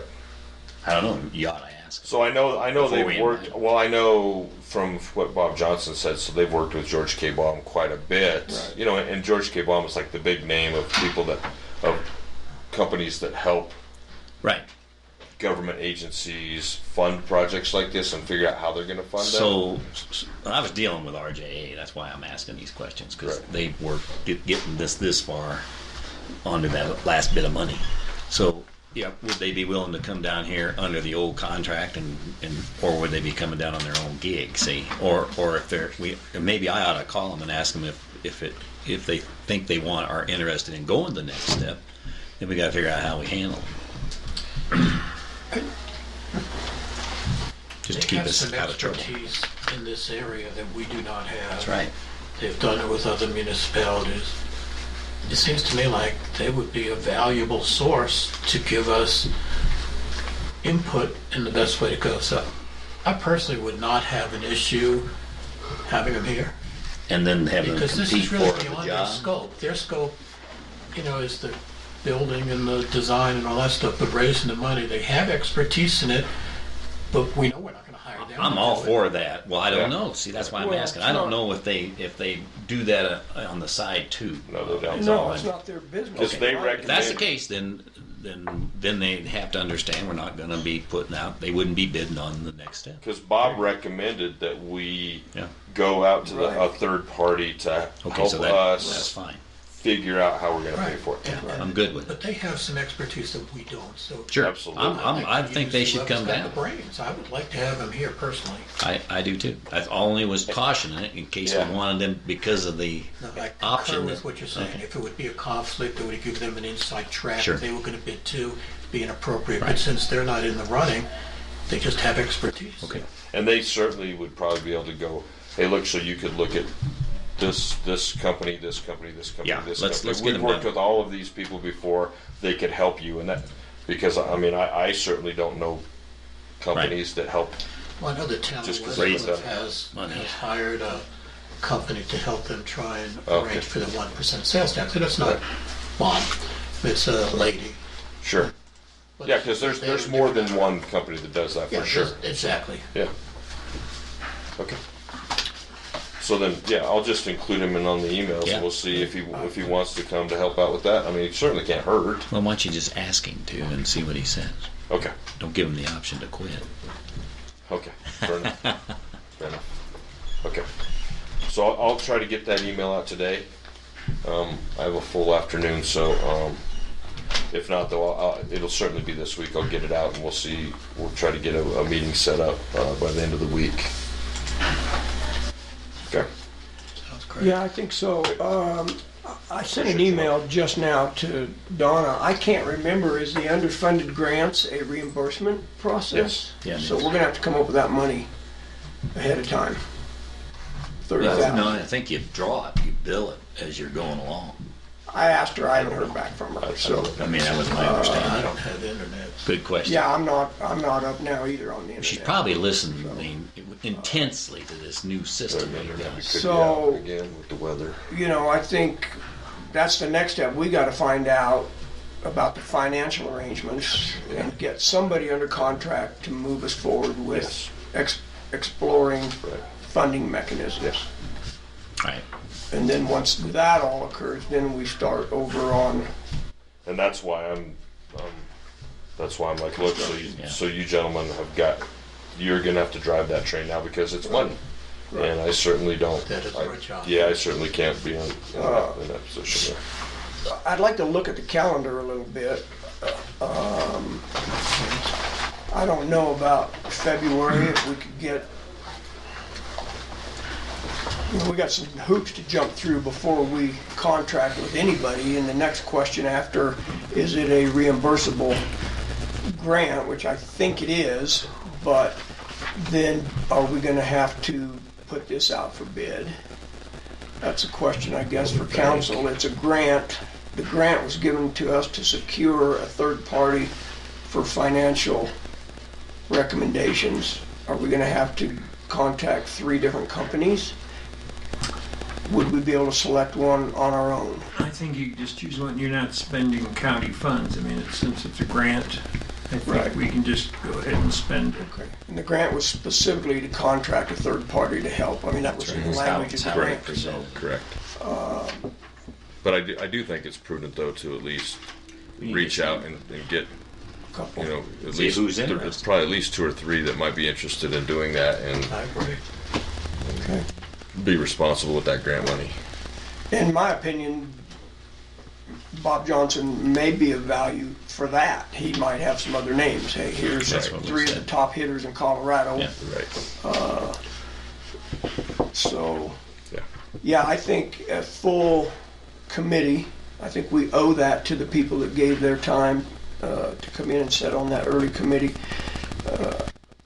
And you may At least to find invite some them. If they can't make it, they can't make it. And they may want to play more into the PR piece of this as well. Exactly. We're gonna need all the warm bodies we can get, Yeah. so.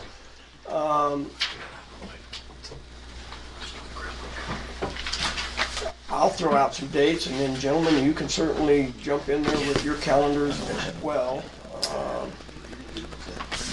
I'm available the 12th. Yeah, that'd be good. Just I'm not. thanks, I Okay. appreciate it. Well, but Tom, we still have an issue with everybody else.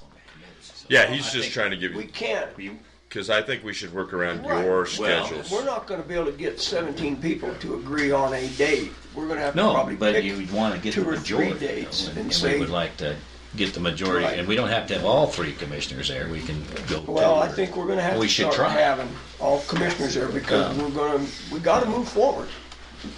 That's true. But you got to do it with the resources you have, so we can start with Valentine's Day. what we got. 14th. I'm out of town. Oh, that's right, I'm sorry. How The about 20th in the afternoon, because we're doing interviews in the morning, okay? that could work. The 20, Matter of fact, that's probably the 17th or 18th for me. yeah, I just don't think we should be getting into people's holidays. the 20th That's my gets to problem. be Oh, okay. tight Yeah, because of you're fine. the 18th, 18th is wide open for me. yeah. okay, 17 or 18? yeah. Well, 17th's that holiday. I'd just soon not ask people. Oh, it is. You're right. That's true. So the So 18th 18. works, the 12th works for me. I'm just throwing out what works for me. Sure.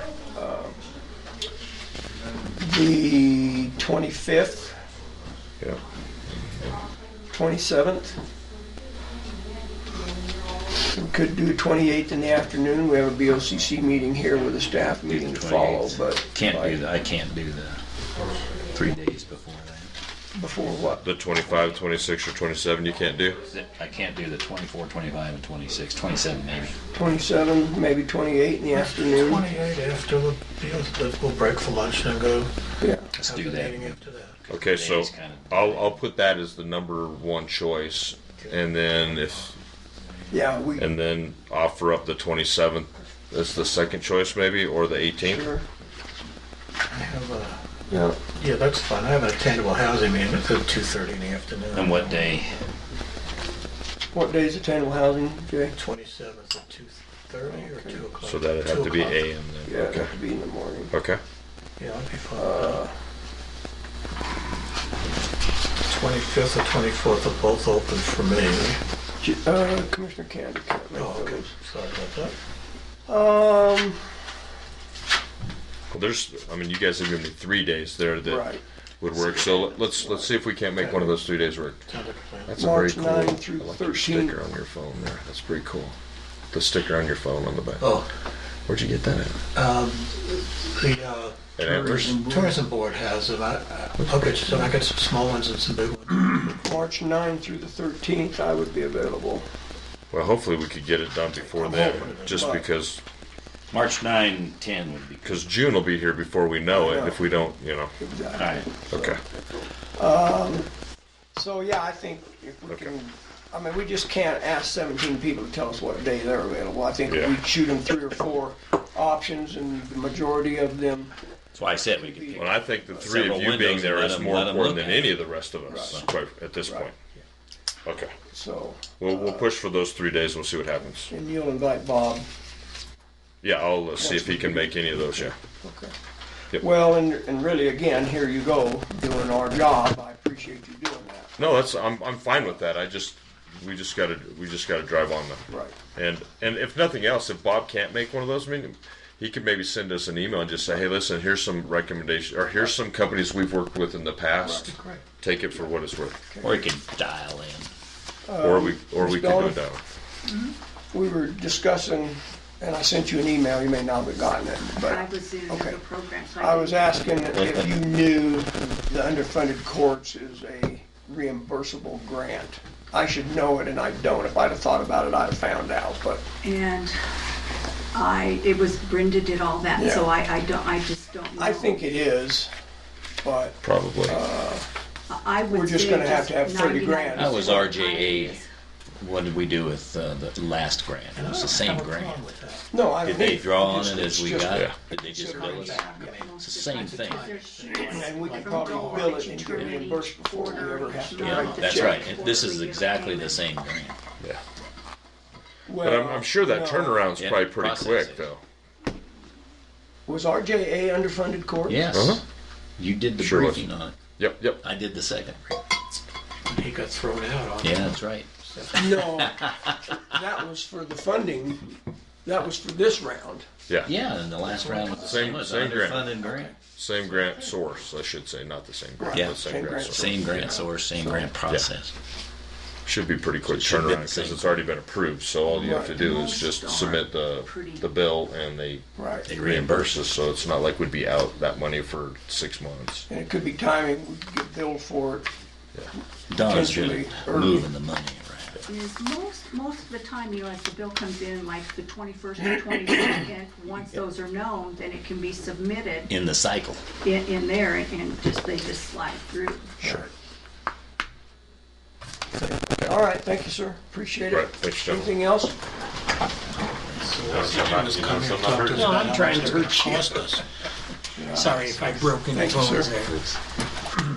What are you guys looking so sharp today for? What do you mean? Work, I assume, huh? You're not in your BDUs. No. Probably won't see that much anymore.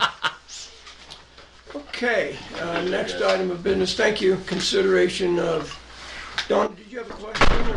Okay, all right. Consideration of an agreement with the 2 towns in the county on the point of contact letter. Commissioner Prince.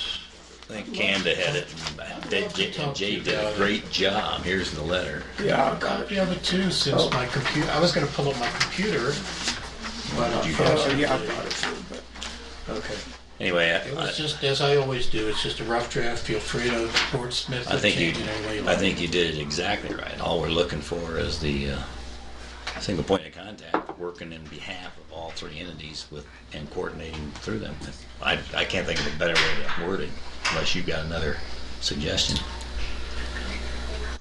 And you didn't even misspell anything this time, Jane. You know, I try.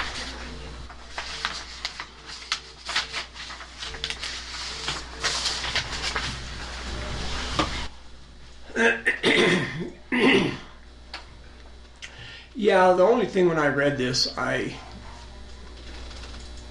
wondered why the words point of contact wouldn't be included.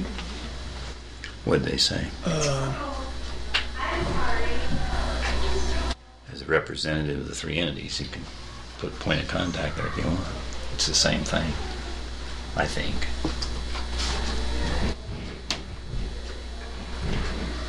Is this an extra one? Yeah, that's fine. Yeah, Jay, you want one? Clint? Yeah, sure, if you got an extra. Sure.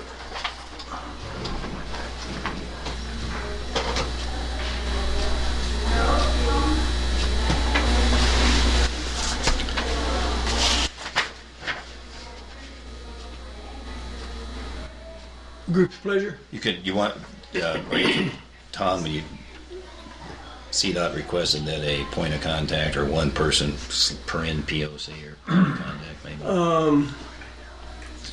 That second paragraph. So Yeah, I was actually looking at the third paragraph. you could say, or down, that's where I looked at first, as a representative / POC or per in POC, point of contact. Commissioner Prince, you have a thought about that? I'm fine either way. It appears clear to me, but then It's clear You to know, me, I'm thinking because the way- representative clears it. but- because I wrote it. I think it's clear, but if it's Yeah, not that's clear, true. you guys would know It that. just further defines it. Yeah, and then obviously subsequent to this letter's going to go to the other two entities. They may have They can change opinions one. as well, correct? So this is a draft, so I move we accept this as a draft.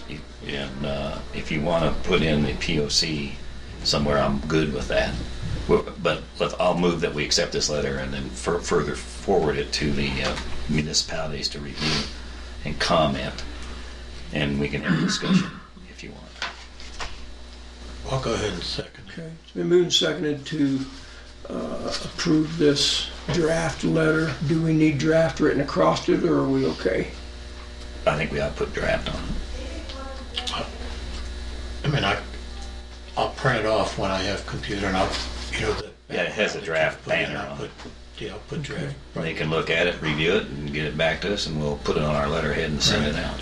I'm going to see Mayor Winky tonight.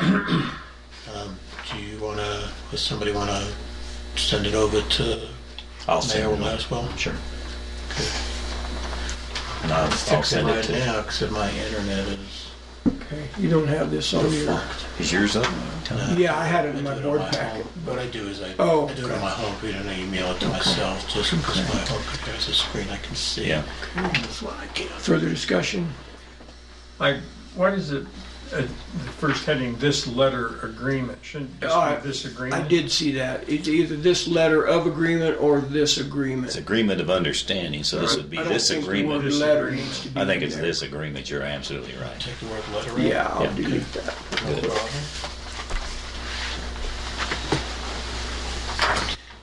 Yeah, you've got it up, so we can. Now, how come? Yeah, you got it. Okay.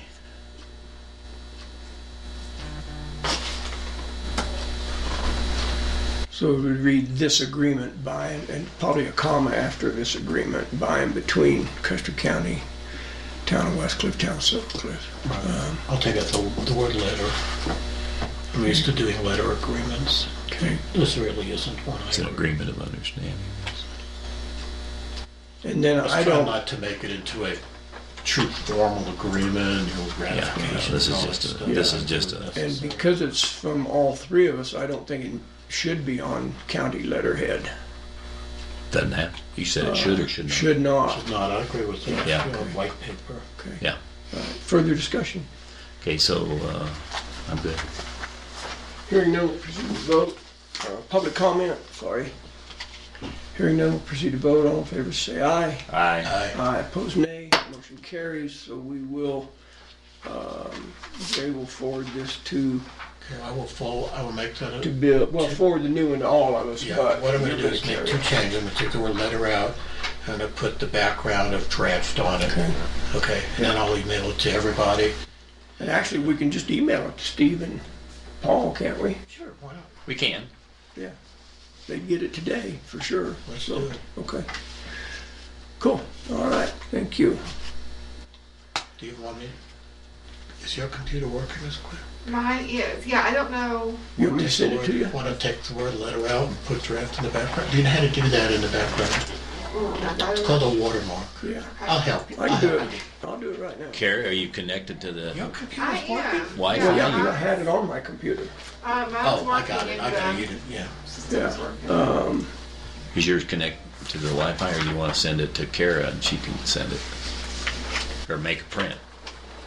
No, she just needs to send it. Well, all right, that begs the question.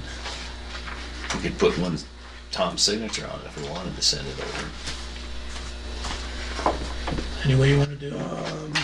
I'm happy, whatever you For want. them to review it. Well, we can ask for review and comment. They may change something.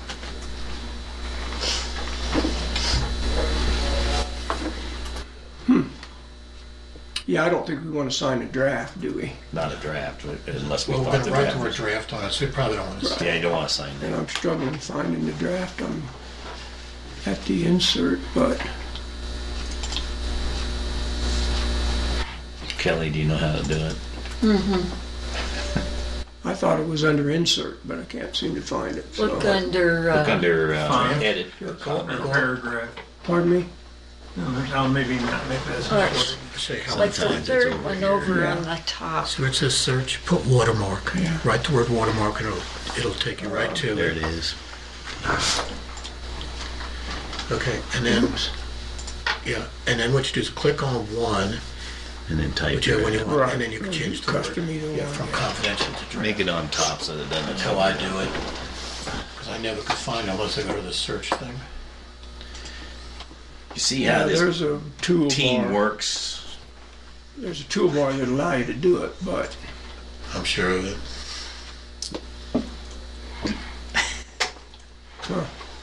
So while we're kind of just sitting here at the moment, while our secretary is changing, our chair secretary is working. Yeah. To move forward with REACH, I would suggest maybe we put it on the agenda maybe for Wetmore so that we can discuss if we want to move forward, if we want to make changes. I'd like to just not let it drop here. I think we need to put it back on an agenda. Yeah. Are we okay with that, Tom? I think so. Will we be able to do the background and the research we need to do before the 19th? I'm not sure what research I need to do for. Well, I think we're going to have to negotiate that contract. Well, that's what I thought we would do at that meeting. The three of us at that meeting could look at the contract, say, let's change this, and then we could agree that we would go back to them with our proposal to change the. I mean, I don't know how else to do this unless you'd like me to go ahead. You and want to have a make the discussion change now I like on and it? send them to you guys, and you guys can decide whether you like. We can't decide this outside of a meeting, obviously. Yeah, I'd be fine with I have putting a it. question about the process and how it's funded. Because given that the medical board voted to cover the whole county with EMS, and they have the funds and the ability to raise money for the emergency services, not just ambulance, it seems to me to be appropriate that they would fund this and sponsor this for the county, as the county. Otherwise, we're getting two entities doing medical services, and I'm not sure how to take county money for an emergency service that we didn't specifically have a mill levy to go do. We're taking money out of the other taxes that were allocated for other things to accommodate it. So it's a good thing to do, I think. And to me, having the medical board, the hospital district, I should say, which has agreed to do the emergency services, would be a perfect place to put it. And then we don't have to go figure out how we're going to fund this in the future. Wow. Now that's way beyond where I've been on this thing. Well, but see, you got to think Simply beyond it. because I mean, we've heard Lisa tell us over and over they don't have a penny to their name. They wouldn't fund Freecom. They don't have any money. They have 3 mills for emergency services, and whether it's ambulance or They've been whatever. using 3.5 mil. And that's right, and they have to deal with that still, and because it's under their umbrella, they can use that $500,000 to supplement the ambulance. And I don't know, that's a medical board question. I don't know. Once Heart of the Rockies comes in, that $500,000 goes away. No, it doesn't. Yes, it does. No, it doesn't. Tom, can I ask you a question, please? I don't know. Okay, Yeah. that's And a perfect answer. From the discussion we had, though, is they have 3 mills that have been allocated for an emergency service within that. For ambulance service. EMS is what it says. So whether that's ambulance or whatever, I don't know. And if it means requiring another mill levy increase in order to cover that, it has to be covered. We just can't take road and bridge money, it's fenced. We can't take other monies that have been raised in a budget. And we don't even have it in our budget right now to come up with $24,000. I've spoken to our financial people in the county. We have county funds. What? I know we can go find money and move it out of another place that we had allocated it for this. But what's the big picture, Jay? And it seems to me it's logical to have it be part of the hospital district. And the funding for it, if it's a county, for all the county citizens, it would be voted upon by the county or a responsibility to be taxed by. Doesn't that make sense? That's what we would have to Not do on the if we were going to agenda take today, so I'm not sure it. this I know, is that's why I wanted to talk about it. I'm not trying to be argumentative, but I had no concept of this being connected to the clinic whatsoever. This is a county decision whether we Well, want to do it for our citizens. It's up to us. It's an emergency medical service, which seems to be within the realm of the Hospital district. hospital district. Well, Because we gave them that responsibility to take it on for the county, and we backed out of it as a county, not we personally, but if they weren't going to take it, we were going to personally take the emergency services as a county refuse function. to lump the ambulance and the air ambulance as one entity. Well, I don't know. Yeah, and the ballot said 3 mills designated for ambulance service in Custer County or in the hospital district. Didn't have any worry about EMS in it. It was ambulance service. That's Okay, what the 3 mills it's was an air for. ambulance. It didn't say air or If the clinic wants to take this on, I'll bow out gracefully because it'll save us $20,000. That's my point. It ain't the happening. whole point. They've got money allocated for emergency medical services. Bill, And if they they don't have want the money, it's going to die on the vine. And it's not dedicated for emergency services, it's dedicated for ambulance service. Well, it's an air ambulance, Tom. I'm not saying it isn't, but that 3 mills was for ambulance service. But okay, It could be air I'm or not ground. going to debate it because we're not. It's okay, but I am going to debate where the money comes from if we pick it up, just like we would if we were to take this on away from the hospital district if they didn't want to do ambulance service at all. That's what we are obligated to do as commissioners, and this is an additional benefit for it that ought to be covered by that service. However, we raise the money as a county. If you want to give county money to the hospital district for them to cover it and then give them the responsibility To pick it up, maybe would we do work. that. Yeah. I mean, I don't know. the ambulance, the EMS folks are the ones who handle the ground. If you wanted to give them the responsibility of air also, I don't have a big problem with that. The only thing I would do is say, we got to fund it for them. For now. Maybe it's picked up as a hospital district function, and I believe it should be, personally. Well, I can have my opinion. I'm just giving you guys an opinion. That's all. And I'm not. And if we're not trying to make a decision now. We gotta understand it enough so we understand what the next meeting's going to cover. if we're going to pay for it, I disagree with what you just said, if I heard you correctly. If we're going to pay for it, then the Custer County Commissioners will be doing it. End of discussion from where I sit. If the clinic wants to do it, I guess that's fine. I would defer to the clinic if they want to pay the $20,000 for all the citizens of the county to be covered with air. But this conversation just negates the whole process of what got us here today. It wasn't about the clinic. And It that's was right. about And us the reason we were doing it before is because at that time we were even willing to take on the ambulance ground function. No, a long time ago. No, Bill. We Totally different. Hang on a second. Let me finish, okay? Totally different. We had the question of the eastern portion of the district, ambulance service going out there. Totally and completely separate and distinct from that was, are we willing to pay for air ambulance service to cover the residents of the county? They're totally separate. Yeah, I would agree. I think those are two different animals to skin altogether. I mean, again, I would defer. If somebody wants to carry this message to the clinic and ask them if they want to do it, then we're out of it, from where I sit. Well, we got a committee guy here, and that's why one of the things that got me thinking about it as we were discussing it, because we are picking up a medical function that I don't think that to me, we had that responsibility initially as a county. We may, however the words were worded in the directive from the state, that we were accountable, could be accountable for the emergency services unless there was some other function, and that was picked up by the hospital district, and the county gave that to them some time ago. And they agreed to continue it throughout all of Custer County now. That was what they voted on the other day. So that, to me, says they're recovering emergency services for the county population, period. I do too. Emergency service and an ambulance is two different things. Totally. EMS? I don't know that they're totally different. They're not, Tom. It's emergency medical services, basically.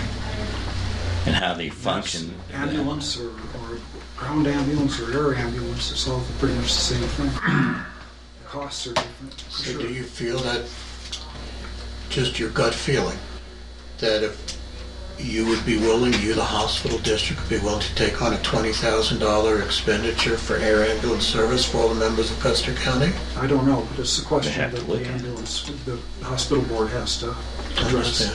Sure. So I think it's fair to ask them that. If they say no count, no, then that's something that, because we are accountable. Yeah, I don't either, but they have the ability to raise the money for emergency services already legally, and they've got that function. We will have to come up with a way of funding this. Absolutely. No. And that's something that we would have to tax our people to do. Well, you can't take it out of nothing. And so, we already don't have enough money to operate everything we've got to operate. We don't have enough money to operate. There's a need for more. Budget, and we have a surplus every year. That's not what I meant. You know what? That's not what I meant, She told Jay. me that $20,000 for this would be a piece of cake. If we could put more money in the road and bridge, we should. If we had the existing extra money, we can always vote to supplement that budget if we wanted to, or any of the other budgets. So and I love this idea. $20,000 isn't a lot to pay, and it seems to me the hospital district could absorb that, and then I don't know. That's something to ask them. Disagree, but that's fine. That's why there's three of us, and we're welcome to have three different opinions. That's right. And I respect yours. I just respectfully And I respect feel yours too. differently. And I appreciate that. And I'm all for the ambulance, by the way, the air ambulance. Good. So the original question was, do we want to put it on the agenda for the February 19th meeting? I don't have a problem with that. Because this would be a more appropriate way to discuss it. So that if anybody wants to join one side... That's a good idea. And that's why I brought it up, because we got to know what the agenda item's going to be, and I agree with you.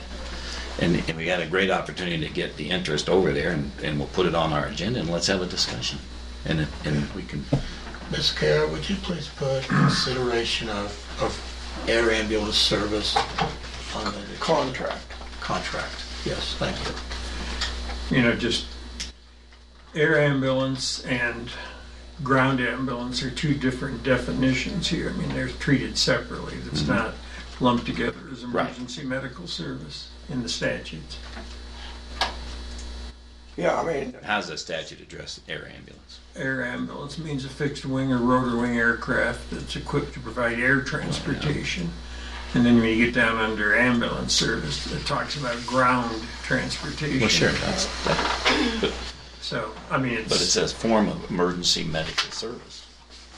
Let's discuss it on this second. I don't feel comfortable today. I don't Not either. on the agenda. I agree. If people want to comment, they're not here to be able to comment.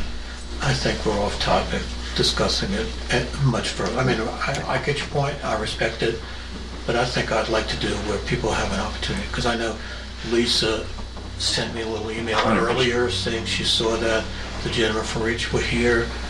I mean, it was on the agenda, so I'm not feeling bad if she didn't want to show up, but I think we need to do that if she would like to discuss any of this. That's why I wanted to bring it up, so that we covered it correctly. And if it's booked as we're going to go consider to hire them and consider a contract in that meeting, that's one thing. It's another thing to consider the big picture, and maybe it can be done in conjunction with it. But people who come and comment need to understand it. I mean, if they all came to say, yeah, we want service, and it's going to be not able to discuss who's going to do it, the best way for the county. Not up until 7 or 8 minutes ago, there was never a question in my mind I know. who would do it if we chose to do this. I'm not going any further because I'm going to put my foot in my mouth. so would you read what you have? I have consideration of Reach Air Ambulance contract. Okay, Thank you. thank you, ma'am. Is this at the community center in Wetmore? Yes. Yep. 9 o'clock? 9 o'clock. Or 1 o'clock, just depending on when we Yeah, I have no idea what the time would be when the agenda item would come up. It's the fourth. The fourth one, so yeah, probably be 10:30-ish. 10:30. Okay, we'll move on. Thank you, ma'am. Consideration of the transfer of funds, Ms. Kelly? So I screwed up on down. transfer of First funds from the affordable housing to the county general. I picked up the dollar amount out of the contract instead of what was actually paid. So we need to rescind that one and then redo it with the new amount of $1,165 instead of $1,854.48. So it's really a bookkeeping deal here, but the amounts need to be correct. So do we need to rescind our other motion? And then let me just do see a if new I one can for pull this that one. up. So I get, do you have the dollar I've amount? got The old dollar amount? It's $1,854.48, and it was done on the 31st. Okay. I would move that we rescind the action of approving the transfer of $1,854.48 from the Affordable Housing Fund to the county general fund that was approved January 31st, 2019. I'll second it, but didn't we change the name to it? Yeah, we'll get to that in just a second. It's been moved and seconded to rescind the action of approving the transfer of $1,854.48 from affordable housing to county general fund discussion. At the time this was done, Commissioner Prince, it was affordable housing, so we just need to watch to make sure we get the... Yeah, so the one that we do Is today not should correct. be Yeah, attainable, right. yeah. Further discussion? Public comment? Hearing none, proceed to vote. We'll proceed to vote. All in favor of rescinding the action of January 31, say aye. Aye. Aye, opposed nay. Motion carries. That action has been rescinded. What's the chair's, or what's the group's pleasure on the agenda item? What do we need to do to make this proper now? I'll just change it before I sign it and give it to. We don't sign You this don't have to- document. you don't have to do it. So we don't need to do anything beyond this. We This need is- to Need a have a motion motion. to- Yeah. To in- move the money. And We in don't your sign it. motion, you'll say attainable. Right. Because this is really just a copy of what goes in the minutes. Got it. Right. Okay. So it would be to approve the transfer of 1165. I so move. Okay. I'll second it. We're moving to second to transfer $1,165 from Attainable Housing Fund to the County General Fund. Further discussion. Just so I'm remembering, this is the tax issue that came up on the property we Yes, purchased. exactly. Okay, I'm good. And it says that for property taxes due on lots 1 through a 12. copy of that So- for whatever reason. Okay. Further discussion? Hearing none, we'll proceed to vote. All in favor say aye. Aye. Aye, opposed nay. Motion carries. I just highlighted attainable as a reminder there, Kelly, for you. Yeah, I've got it on mine Okay. too. All right. Okay, any other items of business? Just a clarification. Do I need to do anything or is this already done? It's done. Done. I just sent it to everybody. Just didn't want it to seem like. I didn't send it to myself, so if you would You look. have, you know. Well, I'm asking you. Because you're the chairperson and the rest of us have to sit here? Yeah, would you Watch look it on type. your email and see if you got it? That's my question. I don't even have internet, so I can't I tell got if I it. got it. Would you look on it now? Because it may have come back up. Because it let me send it, that's why I'm questioning. We need to start mine up Come up, anyway. I'll get it, that's not the New issue. mail, so let's see if it comes in here.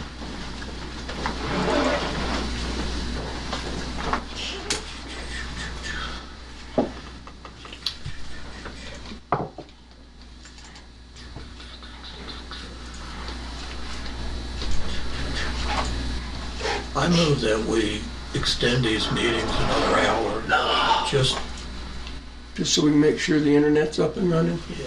Okay. Let's see My if I got the internet is not. Did you get it? The email from me with the draft letter? Mine's connected. How come you're not connected? I don't know. Can you pull it up on the Usually world? VOCC guest. Use the You can check VOCC your- 5G. you can check your- Yeah, that's what's working for me is 5G. It's 5G. Well, it doesn't come up, so it won't come That won't, Hit the globe down No. at the bottom. just your email's all I was interested in, sorry. I know. in. But when to come in unless I'm connected. This is where I get my email on this guy right there. Oh, it is, you don't use Outlook. See what's coming right there if I had no internet. Okay. Will you check your Outlook for me? Sure. No, sorry. There, This? yes. That's probably not even set up. I don't know how to get. Oh, yeah. Let's see, the last. This was from February 22nd of 2017 was the last time I got anything on there. Okay, click your inbox, you got 406 emails. That's because I forwarded them all to the other one. And then see if your most recent one. Jeez.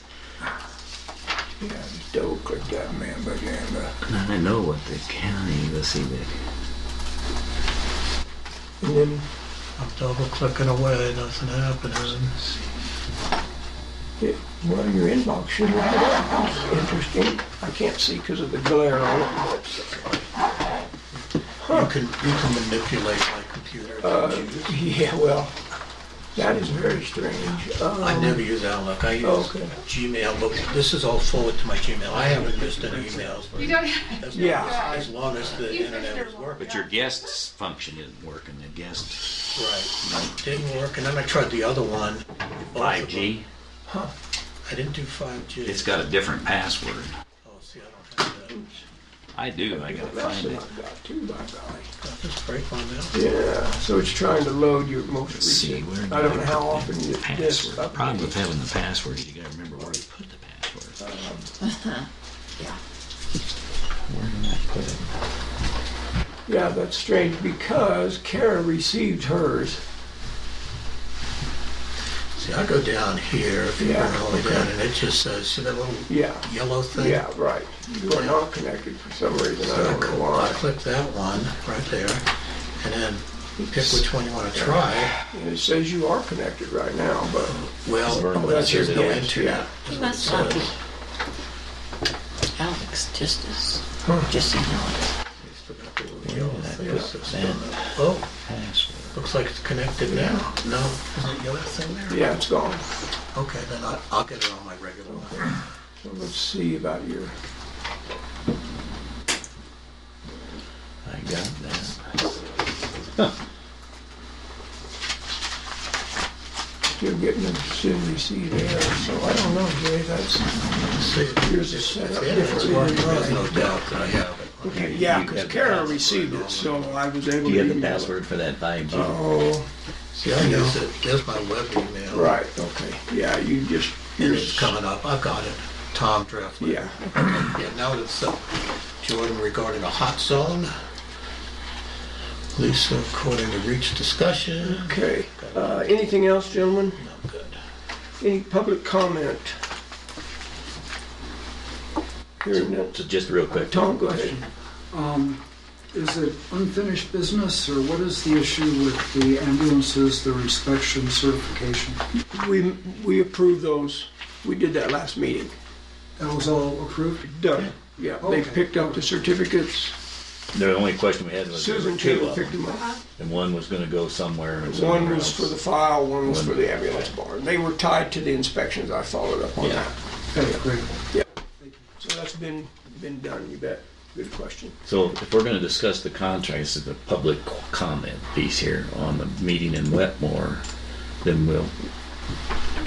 you mentioned the word negotiate or whatever on the contract down there. Is that what you wanted? Is that what you intended? Yes, what I intended to do is look at the contract that was presented to us, and we could discuss in an open meeting if we wanted to alter it, modify it, say we're not going to do it, and then make a decision where we go with that. Okay, and are you thinking that the decision would be we would approve the contract and go with it? Well, I have no idea what. Well, I you mean, guys are what gonna was do. your intent for that? I mean, My intent was to bring the contract up and say, this is what we agree, and then send it to them and see. Okay, I see. Assuming we're moving forward. Okay, We may see, decide then- not to move forward. Sure. with it. Well, I don't see any reason why we want to negotiate it, regardless of who pays for it. So that was the other question I had, which would be if we were wanting to get some other action than just what you just said, then we would probably have to have the discussion on where the money came from. I don't necessarily want to do I would that. fully anticipate that would be part of the discussion in Wetmore. So that we got the whole big picture, and then let them go back and see if they're going to Here's accept what the a terms. potential outcome could be, and I'm not advocating this, but let's just say, if the three of us came up and said, these are the changes we'd like in the contract, we could agree that if they accept this, we will sign the contract with our modifications, and the funding will come from somewhere, wherever we choose. That is an option to consider. That's what I anticipate, but you know, I'm just one of three. So if the other two musketeers would like to do it differently, I'm fine with that. I'm not hell-bent on anything, Okay. I promise you. Just wanted to make sure we've discussed everything that was appropriate, that's all. Yeah, I'd like to discuss the Reach Ambulance contract that we have, and the discussion may lead, that's why it's consideration, may lead to an action item. We vote to approve it pending the changes, pending their approval of our changes, and the money will come out of. Or pending on discussion Tom down there, Shepherd's whether salary. there's other input for doing it some other way. Of course. That could happen. Of course. Okay, That's what the discussion's all about. good. Petty cash. Yeah, Tom's gonna write us a check. Well, that'd be good. There are people that do that, and you get a good tax break. Well, he said that. Didn't he say a guy in Other Wyoming? people do that. 20 grand, very shoot, carefully. got that laying around in your, Bought it for everybody in their fund, county. your All trust right. fund. Let's keep this going. We've got one more hour to go. Yeah. No, Well, I'm during done. public comment, I just want to share an email that I did get from AT&T this morning. So I reached out to her this morning before the meeting. She said, although it's our first net, although the tower AT&T towers for our FirstNet coverage, we are also deploying for additional cell phone capabilities. We ran into some issues on Friday, but it looks like the tower should be lit up today. I had a question yesterday. Did they include any equipment on that tower to address cell phone coverage in Custer County? I couldn't honestly answer that. I assumed they did, but I didn't know that. So she says apparently they did. They're deploying for additional cell phone capabilities. So Wonderful. If you take this at face value, then even AT&T coverage should improve after this tower. So. And just on the Verizon tower, I do not believe it's still live yet, to the best of my No, knowledge. I can give you an update on that Okay, if you good. want. I had a conversation yesterday about the problem with firing up AT&T tower is CenturyLink, or Verizon tower, CenturyLink has not lit their fiber to that site. Verizon is ready to light that tower. I know They they can't are. do it without CenturyLink, and I have no idea what the problem is with CenturyLink and their fiber going to that tower. It's kind of a common question. I have no idea what's going on.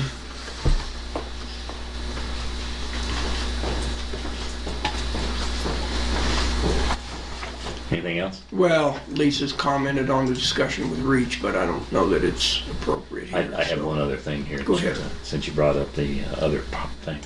I did get from the operations director for CenturyLink, Tony Hasenek. He sent me a letter that described where they stand with their fiber optic issues. You know, where they cleaned up where it is. He's also sent a map, and then he included. I'm gonna use this with Gary. I'm gonna have Gary be the guy that because he patrols the roads and gets calls on the roads to decide whether or not it's cleaned up and meets the county's requirements, and will work with CenturyLink. I missed who this is from. Hasenek, the operations chief that actually was in charge of putting in the fiber for Tim Kunkelman. And he is the guy. He says he also has a number for anyone who wants the new service, that wants to connect to the fiber, and he gives them the process to do that. So I was going to ask, this is probably worth putting out somehow. Do we want to put it in the paper, or do we want to post it, or? My knee-jerk reaction is it's not our responsibility to advertise for CenturyLink. No, I'm not. It's okay, but the cleanup issue is, and he just added this other paragraph. So certainly, I agree that Gary should be the person. Yeah. All right, so that's all I need to know. I don't care about advertising for that thing either, because they've got that covered anyway. They're going to get flyers out there and everything else. Good. Yeah. Okay. I have another email today that's pertinent to this meeting, and I'll just mention it. And then, gentlemen, I would ask for you to help. We have 2 more microphones. There was an email to me that said that the audience via the live stream could not hear anything Kitch said. So we probably need to get with Vernon and decide if we're going to have comments from the public. They either need to come to the microphone, or we hand them a mic. Do we have any hand? No, it's just those 2. Those are the only ones. So it'd be nice if we could hand one. Right. Well, kind of like I asked the gentleman from Reach to come up, because I knew the audience was interested. Initially, we were going to mount those 2 microphones to the ceiling. Okay. But I don't know how that's. I could talk with Vern about that. But I think it was a valid point that the whole point of us spending the money was to increase our ability to hear people. So I never even thought about it when Kit stood up to speak. That just got by me. So. Yeah, when he did, I was thinking of the microphone hanging from the ceiling. We still need something to pick up Or we could do, like Let's Make a Deal. You just hand them the microphone. That's right. Could do that too. So anyway, just a point of I trying think to it's an remember excellent that. point. The reader did a good job. Okay. Anything else, Mr. Tom? Since you're only public, anything else? Thank you for being here. Appreciate it. Appreciate your interest. Thank you. Chair would entertain a motion to adjourn. So moved. Second. Been moved and seconded to adjourn. All in favor say aye. Aye. Aye. Opposed nay. Motion carries. All right. Meeting is